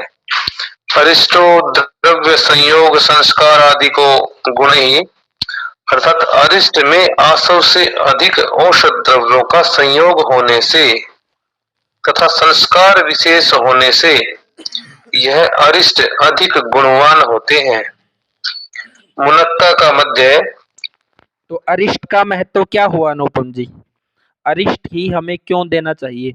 ज्यादातर आप लोगों को अभी अरिष्ट ही लिखाएंगे योगी जी, आसव तो नहीं लिखवाए हैं या पढ़ाए हैं? जितना भी पढ़ाया है अरिष्टों के बारे में ज्यादातर पढ़ाया है, आरंभ से लेके 10 मूला, अभ्या, ये सब अरिष्ट है, जिरका, बला और फिर आगे चल के मुस्ता, द्राक्षा, जितने भी ज्यादातर अरिष्ट के बारे में ही बताया। क्योंकि अरिष्ट क्या है जी, उनमें संस्कार किया हुआ है, वो पचने में लघु है, वो जल्दी से पचती हैं, स्त्रोत शुद्धि करती हैं, बल देने का काम भी करती हैं, अपनी अग्नि पे पच जाती हैं, शरीर की अग्नि इस्तेमाल नहीं करते, उसको बढ़ाने का काम करते हैं। तो सबसे बिल्कुल सेफ मेडिसिन जो किसी को भी दे सकते हैं, जरूरत नहीं है तब भी दे सकते हैं, जरूरत पे तो देना ही है, वो अरिष्ट है जी। आसव के अरिष्ट के बाद आसव और उसके बाद काढ़े जो आते हैं, काढ़े गुरुजी, काढ़े भी गुरुजी एक्सपायर हो जाते हैं। अब पुराने प्रयोग कर सकते हैं काढ़े, जो मासुदर्शन काढ़ा है मान लीजिए या 10 मूल काढ़ा है, इनको पुरानों को प्रयोग कर सकते हैं। देखो आसव अरिष्ट के बारे में तो शास्त्र ऐसा बोलता है जी कि जितने पुराने हैं उतने अच्छे हैं। और काढ़े के बारे में किस तरह से तैयार किया गया है, क्या इसका प्रोसीजर है, तो वो देखना पड़ेगा। बाकी खराब तो होने वाली कोई चीज नहीं है अनुपम जी इसमें। तो यानी कि प्रयोग कर सकते हैं गुरुजी उनको भी, है बिल्कुल कर लेना चाहिए जी। क्योंकि मेरे पास पड़े हैं कुछ, अभी तो 20-30 तो पड़े होंगे पुराने गुरुजी, 20 साल पुराने आसपास। जी गुरुजी। तो आसव और अरिष्ट में ये भेद है जी कि अरिष्ट है जो वो सुपाच्य है जी, बिल्कुल बिल्कुल जहाँ पे अग्नि मंद है, जहाँ पे अग्नि काम ही नहीं कर रही है, दीपन पाचन है ही नहीं, पेट का बैलेंस बन ही नहीं रहा है, तो वहाँ पे अरिष्ट खुद हमें ताकत भी देगा, अग्नि को भी ताकत देगा, खुद आसानी से पचेगा, स्त्रोत शुद्धि करेगा।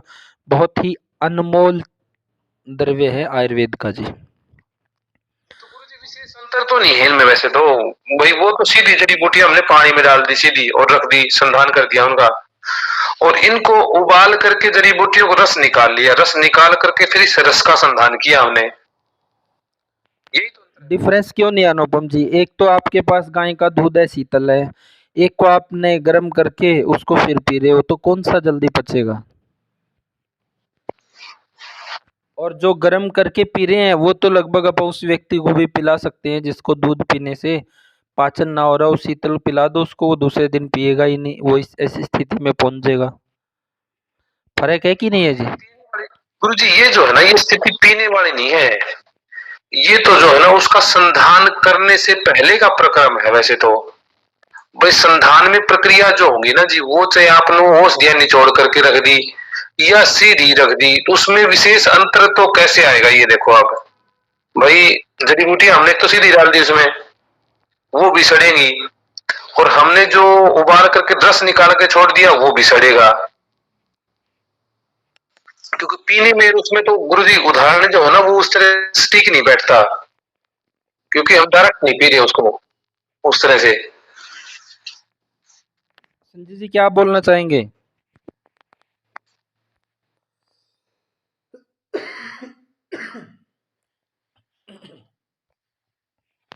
संजय जी क्या बोलना चाहेंगे?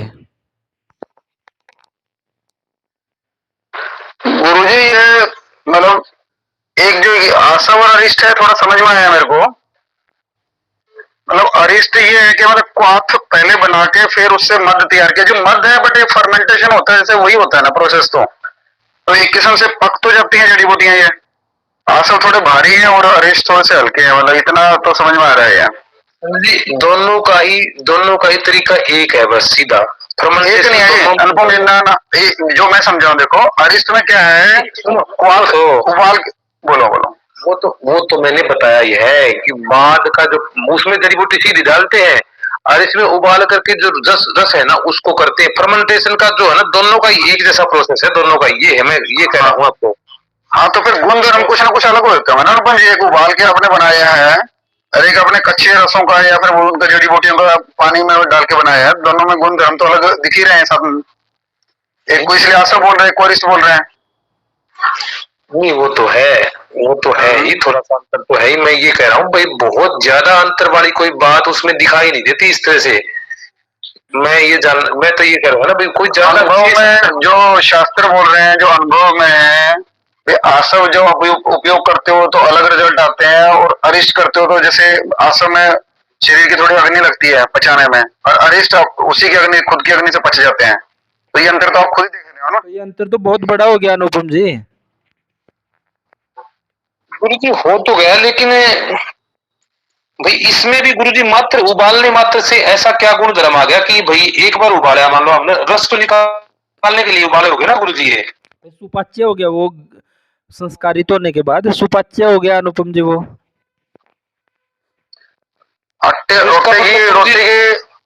रोटी की आप वो खाते हो, मतलब आटे की रोटी खाते हो तो आटा कच्चा और पकाने के बाद फर्क हो गया ना, ऐसे कुछ होता होगा इसमें भी। एक कच्चा आटा खाओगे, पका के रोटी बना के खाओगे आप। ना नहीं ये उदाहरण ठीक नहीं बैठा ना जी। ये चलो दूध वाला तो बैठेगा ही अनुपम जी, दूध वाला तो बैठेगा। आटे वाला तो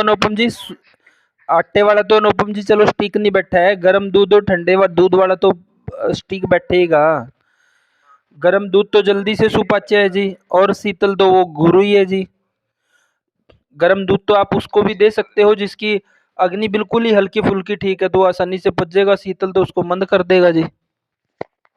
लेकिन गुरुजी इसमें भी है ना, क्योंकि देखो है ना जी, हम सीधा उस तरह से नहीं दे रहे हैं दूध, और दूध गर्म और ठंडे दूध की तरह नहीं दे रहे हैं। इसका तो प्रोसेस तो बाद में चलता है ना, मुख्य जिससे क्रिया विशेष होती है वो प्रोसेस तो दोनों का सेम चलता है। मैं ये कह रहा हूँ कि दोनों का प्रोसेस तो सेम ही चलता है ना बाद का जो है। चलो एक काम करो, चलो एक एग्जांपल दूसरा देता हूँ। कच्चे दूध के दही जमाओ और एक उबाल के उसको ठंडा करके फिर दही जमाओ, दोनों का प्रोसेस में आपको आंसर मिल जाएगा। कच्चे दूध की दही ठीक से जमेगी नहीं, और वो जो दूध उबाल के जमाओगे आप उसकी दही सही जमेगी।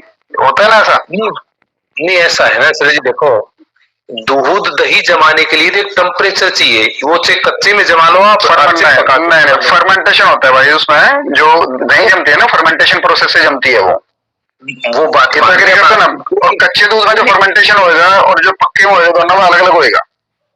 नहीं सुनो, ये बात तो मानेगा फर्मेंटेशन होती है, इसका निषेध नहीं है, लेकिन दही जमने के लिए एक टेम्परेचर विशेष चाहिए। वो यदि आप कच्चे में देंगे तो भी बढ़िया दही जमेगी, पक्के में देंगे तो भी बढ़िया जमेगी।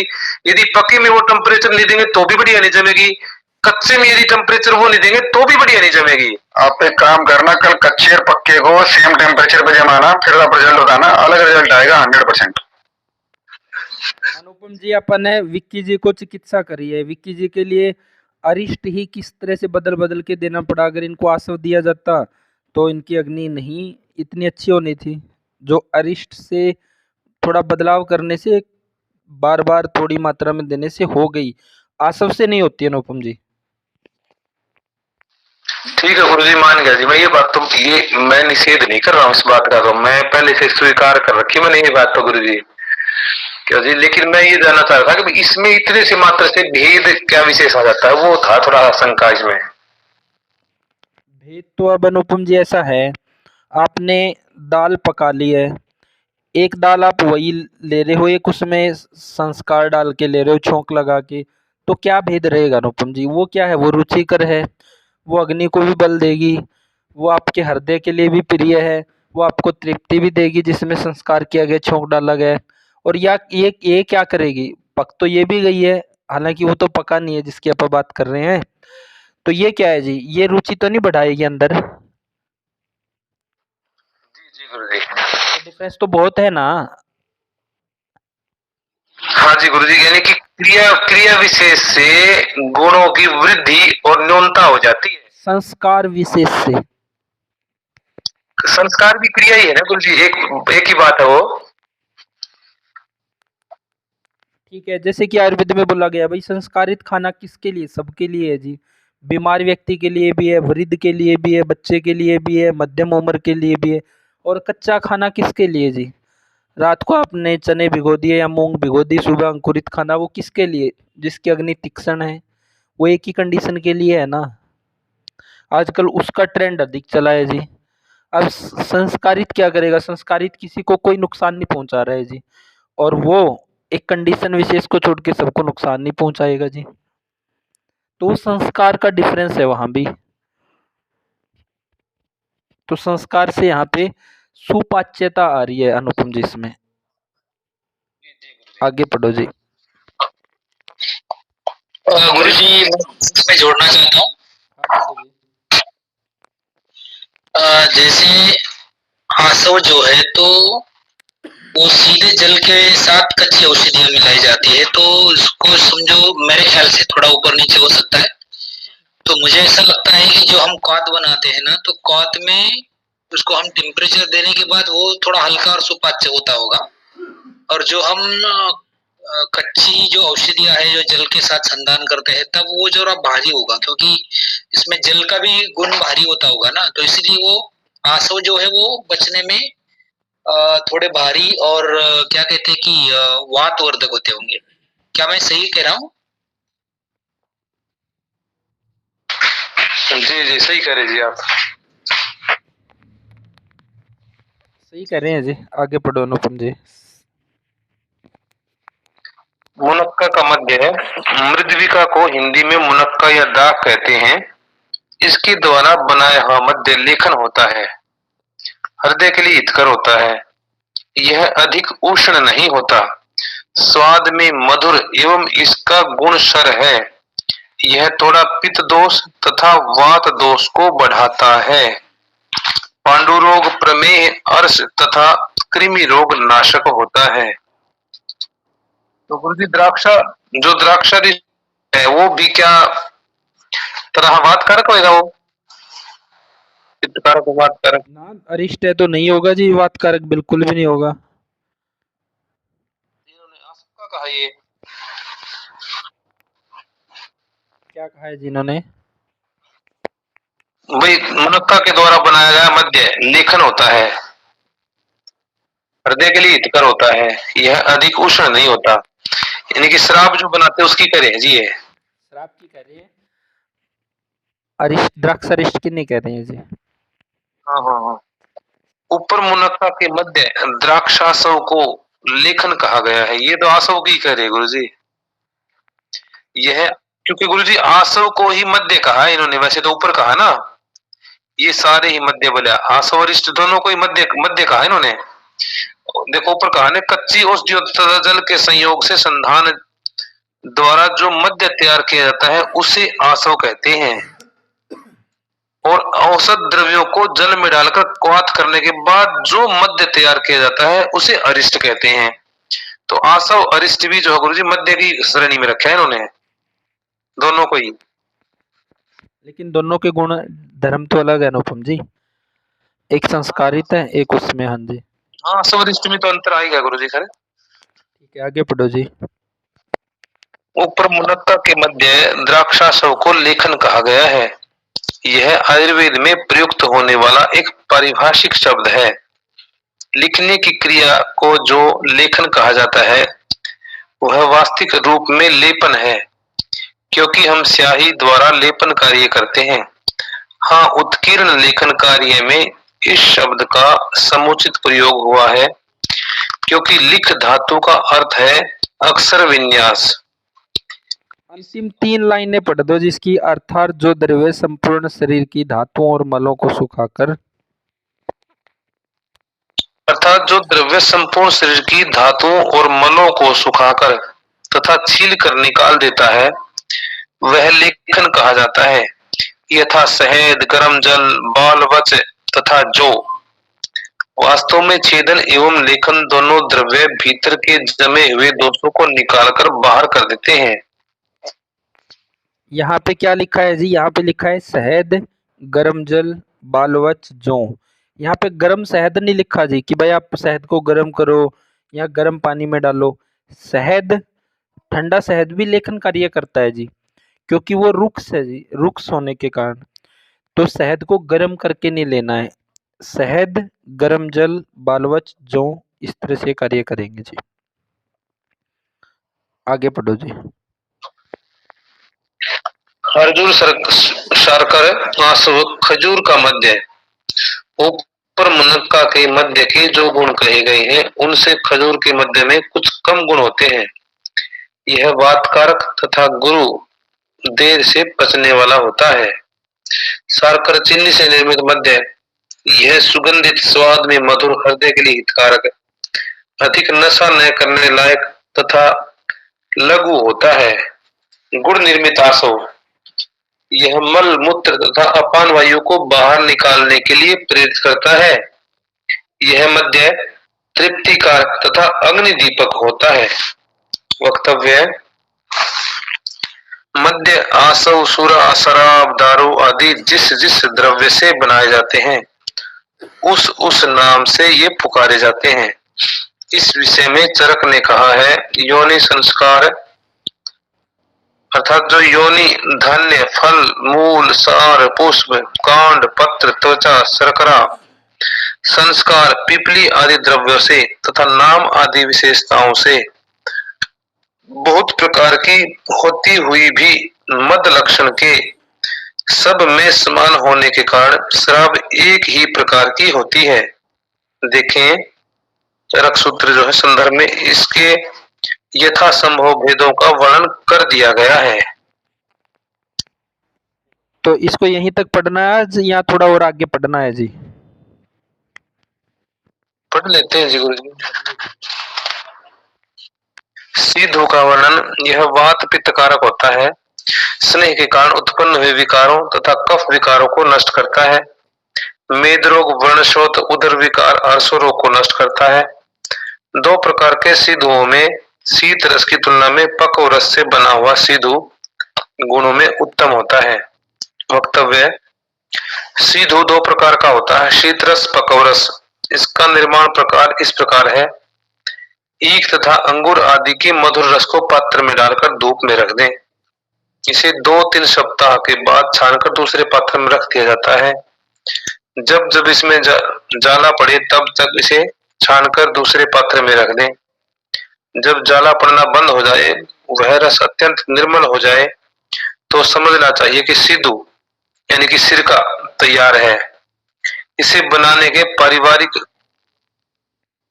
पारिवारिक जो है अन्य अनेक प्रकार भी देखे जाते हैं। प्राय इसके निर्माण में 4-5 मास का समय लग जाता है। इसका स्वाद अम्ल होता है, यह पाचन होता है, इसका प्रयोग चटनी आदि में किया जाता है। ये गुरुजी सिरका आ गया जी। सिरका निकला है अनुपम जी। हाँ, हाँ गुरुजी, क्या निष्कर्ष निकला है? ये तो गुरुजी सिरका बनाना बताया भाई। सिरका जो है ना, सिरका 2 प्रकार का होता है, एक शीतरस है, एक पकौरस है।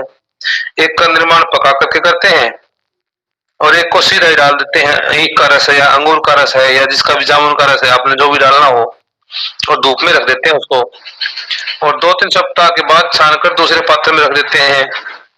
और उसमें क्या है, बार बार जाला पड़ता रहता है जी गुरुजी। जब जब जाला पड़े ना, उसको छान करके दूसरे पात्र में डालते रहते हैं। इस तरह से करते करते करते बिल्कुल वो निर्मल हो जाता है, बिल्कुल प्योर पानी जैसा हो जाता है। तो इसमें किस तरह के गुण कर्म आ रहे हैं अनुपम जी, किस पे कार्य करेगा? दीपन पाचन पे करेगा गुरु जी काम तो वैसे तो जी। वेदन छेदन नहीं करेगा ये? हाँ करेगा जी, वो भी करेगा। यानी कफ के ऊपर ही काम करेगा ये? जी गुरु जी, तो ये यानी कि पित्त कारक है, क्यों जी, अमल है। वात और पित्त कारक है, और ये कफ के ऊपर काम करेगा, कफ के आम का भेदन छेदन करेगा जी। हाँ जी गुरु जी, गर्म होते हैं सिर के लिए। आगे पढ़ो। धूप में रखेंगे तो इसको इसमें सूरज के गुण भी आएंगे ना, तो वो पित्त कारक ही होगा ना गुरु जी। ठीक कह रहे हो जी। और गुरु जी, इससे जुड़ा एक सवाल था जो उन्होंने अनुपम जी ने पढ़ा है कि इसके पिछले पेज पर कि शार्कर यानी कि चीनी से निर्मित जो मध्य है, तो गुरु जी यहाँ कहा गया है कि यह सुगंधित है, स्वाद में मधुर है, हृदय के लिए हितकारक है और नशा करने लायक तथा लघु यानी कि शीघ्र पचने वाला है। तो गुरुजी, अगर चीनी पचने में थोड़ी देर से पचती है, या फिर क्या कहते हैं हम लोग की, जैसे का राजू भाई भी इसके बारे में बहुत बार कहते हैं कि गुड़ खाना अच्छा है। पाटिल जी यहाँ पे शास्त्र में जहाँ भी चीनी लिखा आ रहा है ना, उसका मतलब है खांड जी, खांड। अच्छा जी, बिल्कुल बिल्कुल जी। हाँ, एक जगह पे जिक्र है, मैं पढ़ा दूंगा। चीनी मतलब खांड, तो ये उस भाषा में बोला गया है, तो यहाँ चीनी खाने के लिए नहीं बोल रहे हैं, खांड के लिए बोल रहे हैं जी। जी गुरुजी जी। अगला पढ़ो अनुपम जी। मधु कासव, मधु का यानी शहद से बना, और वो शुगर के लिए, लोग शुगर के नाम पे शुगर होते ही शहद के नाम से डरते हैं जी। पढ़ो जिसके ये क्या कह रहे हैं। मधवासों का वर्णन, मधु के संयोग से बनाए गए आसों को मधवासो कहते हैं। यह मल आदि का छेदन करता है, गुणों में तीक्ष्ण होता है, प्रमेह, पीनस एवं कास रोग को नष्ट करता है। क्या कह रहे हैं जी?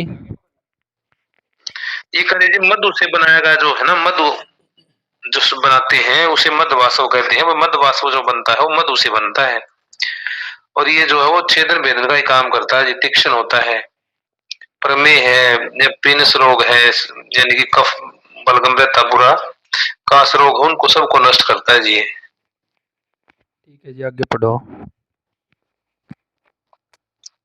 शुक्त का वर्णन, यह रक्त पित्त तथा कफ दोष को उभारता है, वात दोष का अनुलोमन करता है। यह गुण में अत्यंत उष्ण, तीक्ष्ण, रुक्ष, आम्ल रस प्रधान होता है, हृदय के लिए हितकर, रुचिकर, सर मल को निकालने वाला, अग्नि दीपन तथा स्पर्श में शीतल होता है। यह पांडु रोग, नेत्र रोग तथा कृमि रोग का नाश करता है। शुक्त क्या होता है गुरु जी? आगे पढ़ो जी, आगे पता चल जाएगा। गुड़ आदि शुक्त, गुड़ का शुक्त, ईख का शुक्त, मध्य निर्माण विधि से बनाएगा शुक्त तथा मुनक्का से बनाएगा शुक्त, उत्तरोत्तर गुणों में हल्के होते हैं। कुछ पता गंध, जी?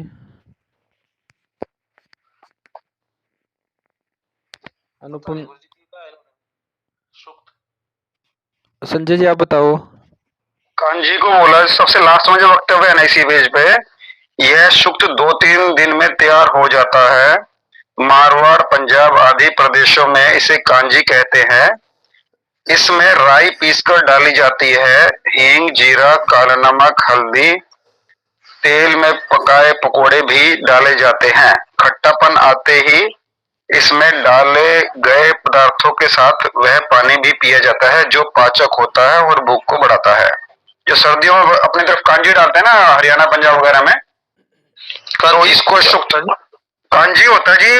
जो जैसे गाजर है, मूली है, इस तरह की चीजें काट के ना इनमें पानी डाल के फिर इसमें राई, जो छोटी राई होती है, उसको कूट पीस के डाल देते हैं इसके अंदर। और नमक डालते हैं, नमक नहीं, अचार नहीं, पानी डालते हैं ना, पानी डालते हैं और नमक डालते हैं और राई डालते हैं, तो खट्टापन आ जाएगा इसमें 2-3 दिन में। 2 दिन से लेकर 7 दिन में आ जाता है टेम्परेचर के हिसाब से। और ये पीने में बहुत ही टेस्टी होता है और सुपाच्य होता है ये है जी। ये गुड़ का ईख का मद निर्माण ये क्या था जी? गुड़ का सुक्त, ईख का हाँ, सुक्त। हाँ, तो ये गुड़ में मतलब बहुत ज्यादा गुड़ नहीं रहेगा उस केस में, गुड़ थोड़ा रहेगा और उसमें अल्टीमेटली राई डालेंगे तो वो थोड़ा फर्मेंटेशन होएगा, उसमें हल्का फर्मेंटेशन होएगा जिसको आप फिर आसानी से पी सकते हो। तो ज्यादातर जो हमारे मतलब उधर पड़ता था हरियाणा पंजाब में सुक्त, मतलब ये गाजर मूली वगैरह सब्जियों में जो आती है ना आजकल सर्दियों में, इनका बनाते थे कांजी। फिर उसको पानी को भी पीते हैं, गाजर मूली को भी खाते हैं। पानी को गाजर मूली को खा लेते हैं, वो भी सुपाच्य हो जाती हैं और पानी को पीते हैं। गाजर मूली बहुत टेस्टी हो जाती है उससे बनी हुई जो है ना। तो फिर यानी कि 1 किलो गाजर ले ली हमने, उसमें क्या करना पड़ेगा जी फिर? 1 किलो नहीं, मुश्किल से आपको 200 ग्राम में सब्जी लेनी है, उसमें 1 लीटर पानी डाल लो। 200 ग्राम में मतलब आपके ये गाजर आ गई, मूली आ गई, फिर आपका ये आ गया बीट जिसको बोलते हैं ना, वो आ गया। इन तीनों को डाल दिया अपने काट के छोटे छोटे टुकड़े, और उसके अंदर फिर आपने नमक डाला, उसके अंदर आपने राई डाली और 1 लीटर पानी डाल दिया। अब इसको पतला कपड़ा ढक के इसके ऊपर रख दो, तो ये 4-5-6 दिन में फर्मेंट हो जाएगा और उसका टेस्ट धीरे धीरे खटास पकड़ने लग जाएगा और बढ़िया उसके बाद टेस्ट हो जाएगा एकदम ये। तो आप उसको पियो फिर, और गाजर वाजर जो आप खा सकते हो। हमारे यहाँ तो नींबू के रस में डालते हैं। क्या डालते हैं? नींबू के रस में डालते हैं ऐसे। अच्छा, वो टेस्ट के हिसाब से डाल लेते हैं, गोभी भी डाल देते हैं लोग, जैसे टेस्ट है वैसे डाल लीजिए।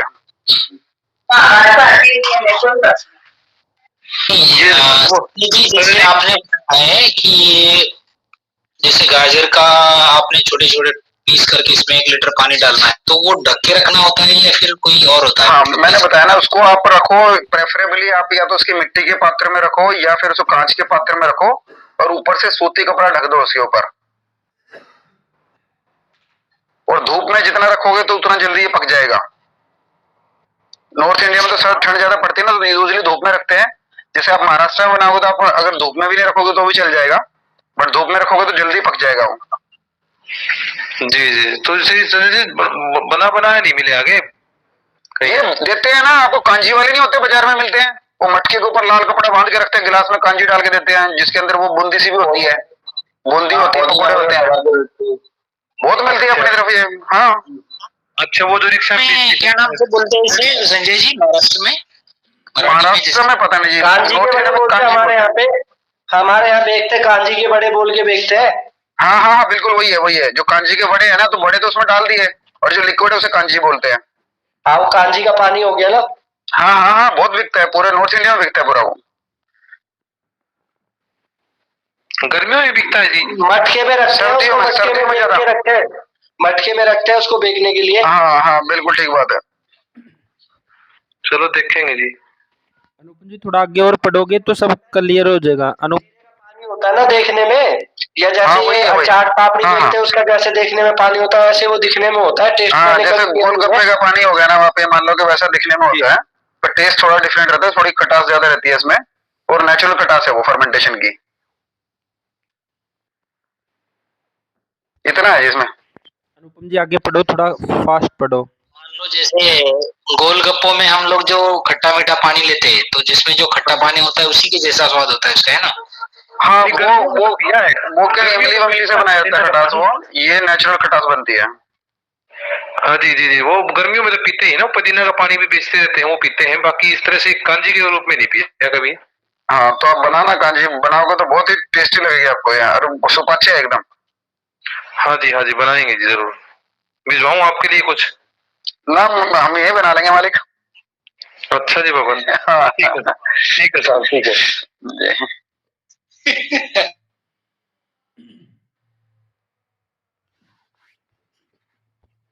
आजकल तो दोनों भाई अकेले अकेले खा रहे हो, के बात हमने भी याद कर लिया करो थोड़ा बहुत। और महेंद्र जी, आप अफीम की फक्की मार रहे हो, फिर आप हमें कहाँ याद करने वाले हो हैं? ये बताओ, आजकल तो काजी बड़े अकेले अकेले खाने लाग रहे हो, इधर गुरु जी भी बैठे, हम भी बैठे हैं सारे।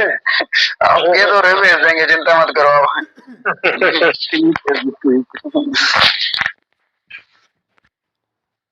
अनुपम जी अगले पेज का अंतिम पैरा पढ़ दो। 8 प्रकार के सूत्र लिखा है, लेकिन वो मूत्र है, पढ़ो जी।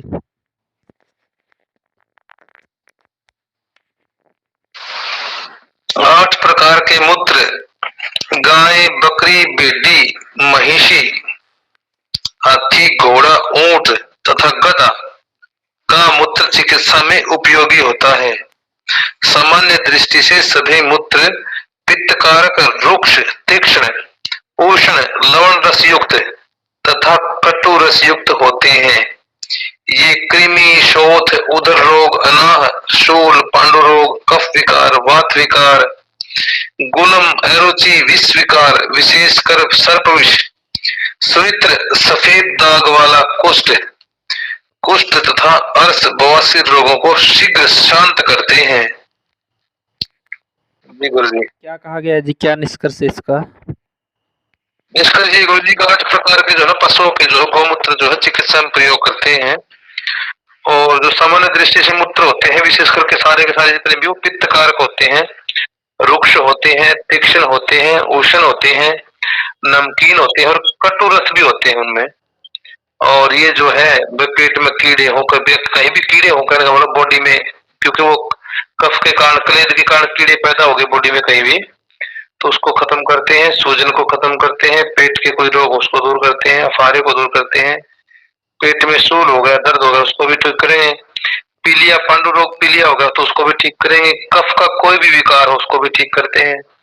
और वात विकार में कैसे काम करें गुरु जी? ये वात विकार को तो बढ़ाते हैं जी। वात विकार को तो बढ़ा देंगे, हाँ, जो जी पित्त कारक है।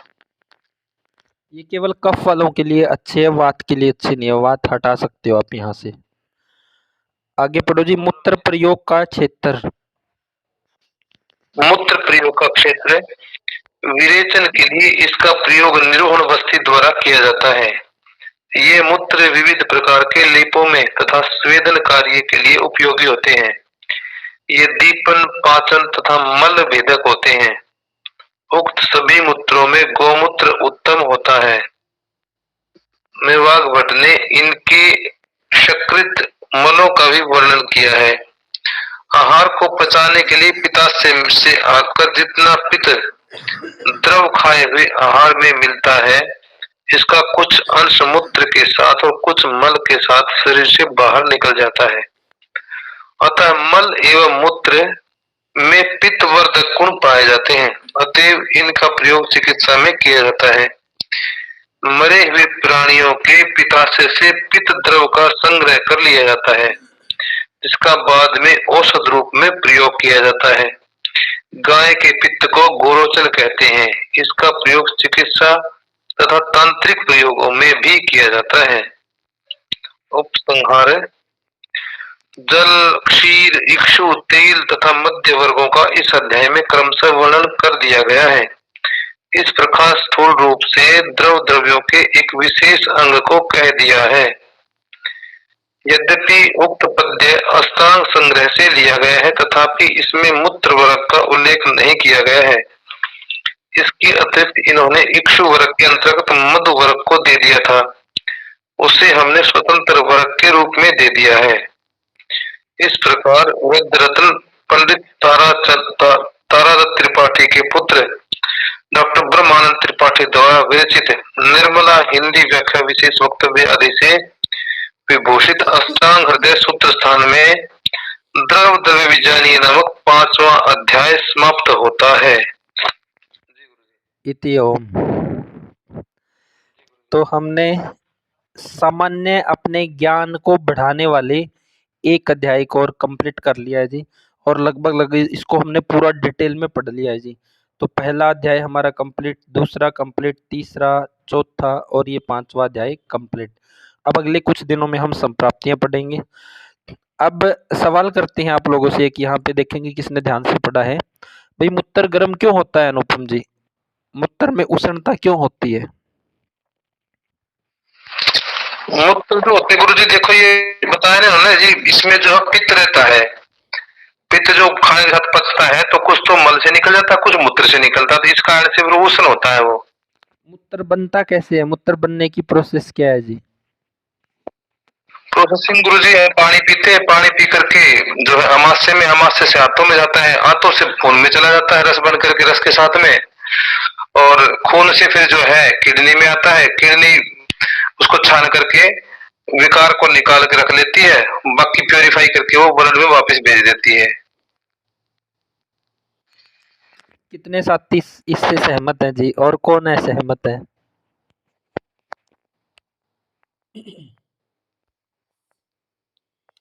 कोई है जी सहमत ऐसे?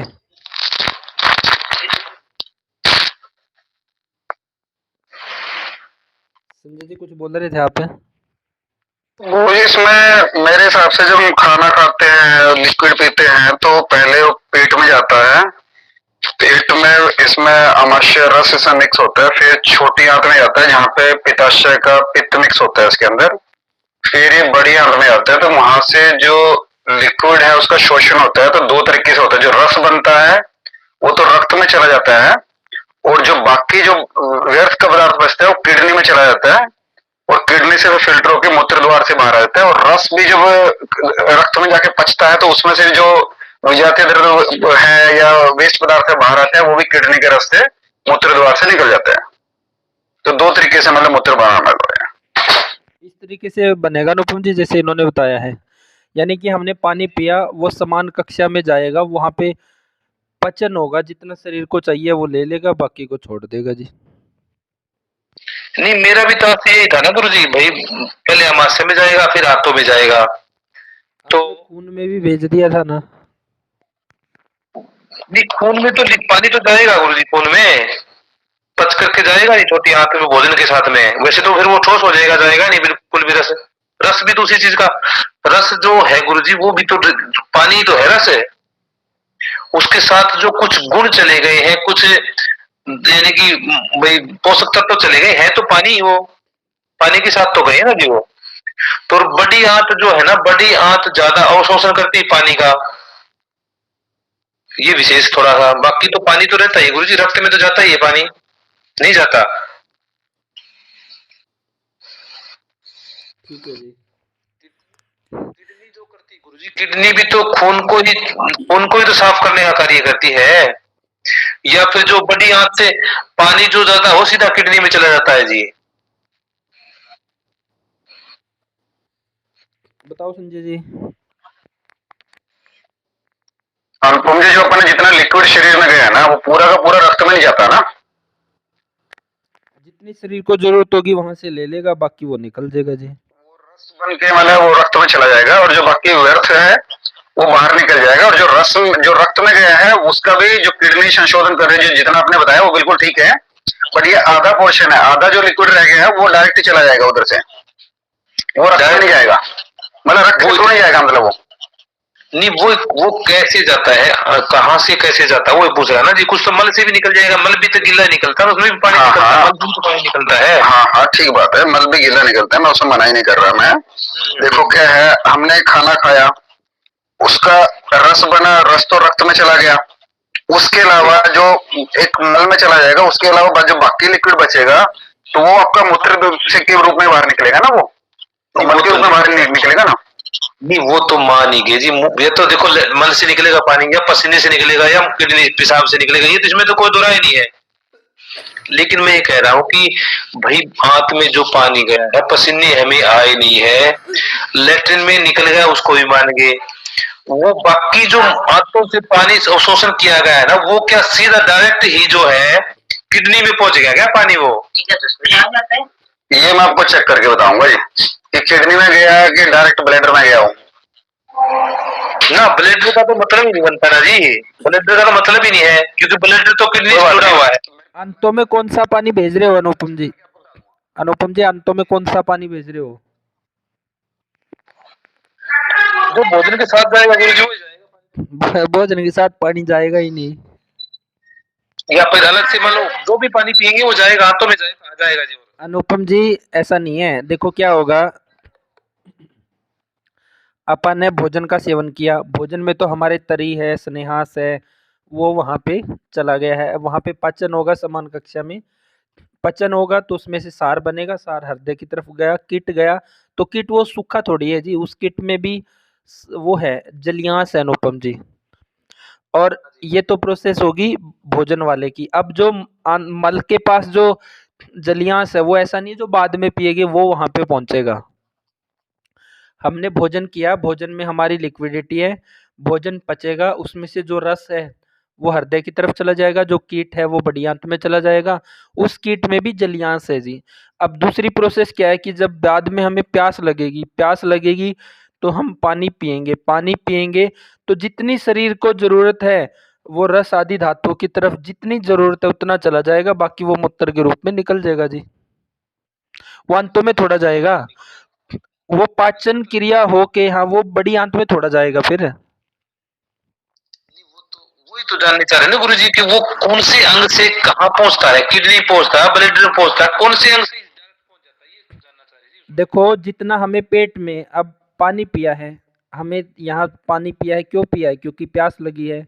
अब पानी पिया है, जितनी शरीर को जरूरत है, जिस हिसाब की हमें तृप्ति मिलेगी, जितनी शरीर को जरूरत है वो खींच लेगा जी अपना धातु आदि का कार्य के लिए, और बाकी तो ये फिर अपने किडनी और ब्लैडर से फिर बाहर की तरफ निकल जाएगा। आप पी के देखेंगे, आपने अभी पानी पिया है तो आधे घंटे या घंटे तक तो मूत्र प्रवृत्ति हो ही जाती है, तो ऐसा थोड़ा वो धातुगत होके आ गया इतनी देर में। नहीं वो तो मान गए गुरु जी, लेकिन मैं तो ये जानना चाह रहा हूँ कि वो भाई आमाशय से डायरेक्ट बाहर निकल जाता है या फिर आंतों में जाकर के डायरेक्ट बाहर निकल? अमाशय से पक्वाशय में जाएगा जी, पक्वाशय में समान वायु के पास, हाँ छोटी आंत में, वहां से वो बड़ी में नहीं जाएगा, वहां से फिर वो किडनी से और ब्लैडर से होके बाहर निकल जाएगा। तो वो दो तरह के स्रोत थोड़े होंगे गुरु जी की, पानी के डायरेक्ट स्रोत ये है जी, पानी ज्यादा हो जाता है इस स्रोत से निकाल दियो, इस नाके से निकाल दियो, और ये ठीक ठीक सा है तो वो खून में मिला करके इधर भेज दियो, दो तो खून में से आता हो गुरु जी वैसे, क्योंकि किडनी जो है ना। खून में से क्यों आएगा अनुपम जी? खून में से क्यों आएगा? अब आपकी जो समान कक्षा है, पक्वाशय है, पानी का क्या हो रहा है? पानी का भी तो पचन हो रहा है, जितना शरीर को जरूरत है शरीर उसको अवशोषण कर लेगा। अब रस को भी तो वहां भेज रहा है, जो बच गया है उसको अपना बाहर निकाल देगा जी। अब फिर मूत्र थैली की तो मूत्र मार्ग की तो जरूरत ही नहीं है, वो तो बड़ी आंत से ही निकलता रहता।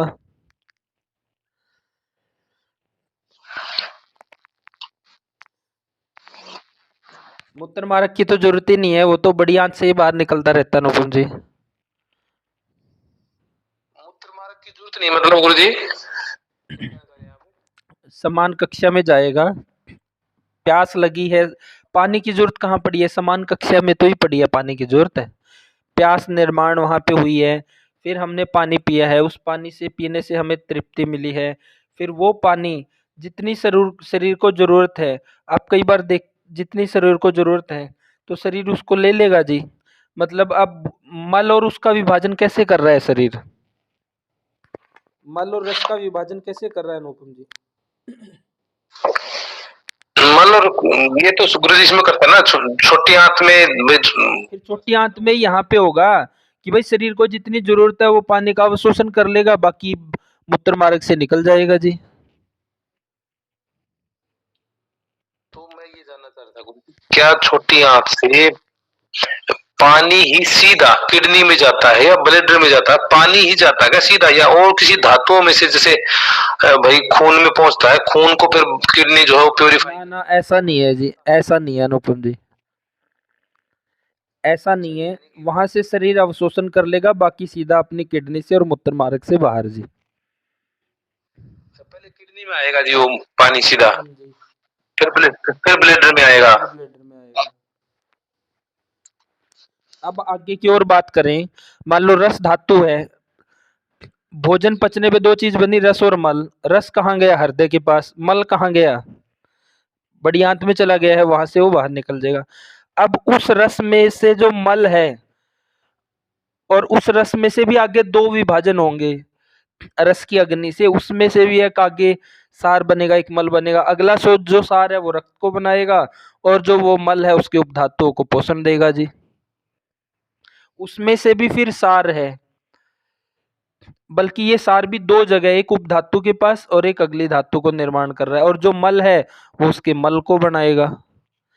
जो धातुगत जा रहा है वो धातुगत भी आगे उपधातु अपने से अगली धातु, ये दोनों सार से बनेंगे, और जो मल है उसके वो उससे बनेंगे जी, जो वहां से मल निकला है। अंत में जाके शुक्र धातु के पास कोई मल नहीं होता, शुक्र धातु को सोने के बराबर बोला गया है। वहां से फिर ओज का ही निर्माण होता है, बाकी 6 धातुओं में मल होते हैं जी, और वो मल अपने धातु के जो उपधातु और मल है उनको पोषित करते हैं जी, और जो सार है वो अगली धातु और उपधातु को पोषित करता है। ये सीक्वेंस है जी।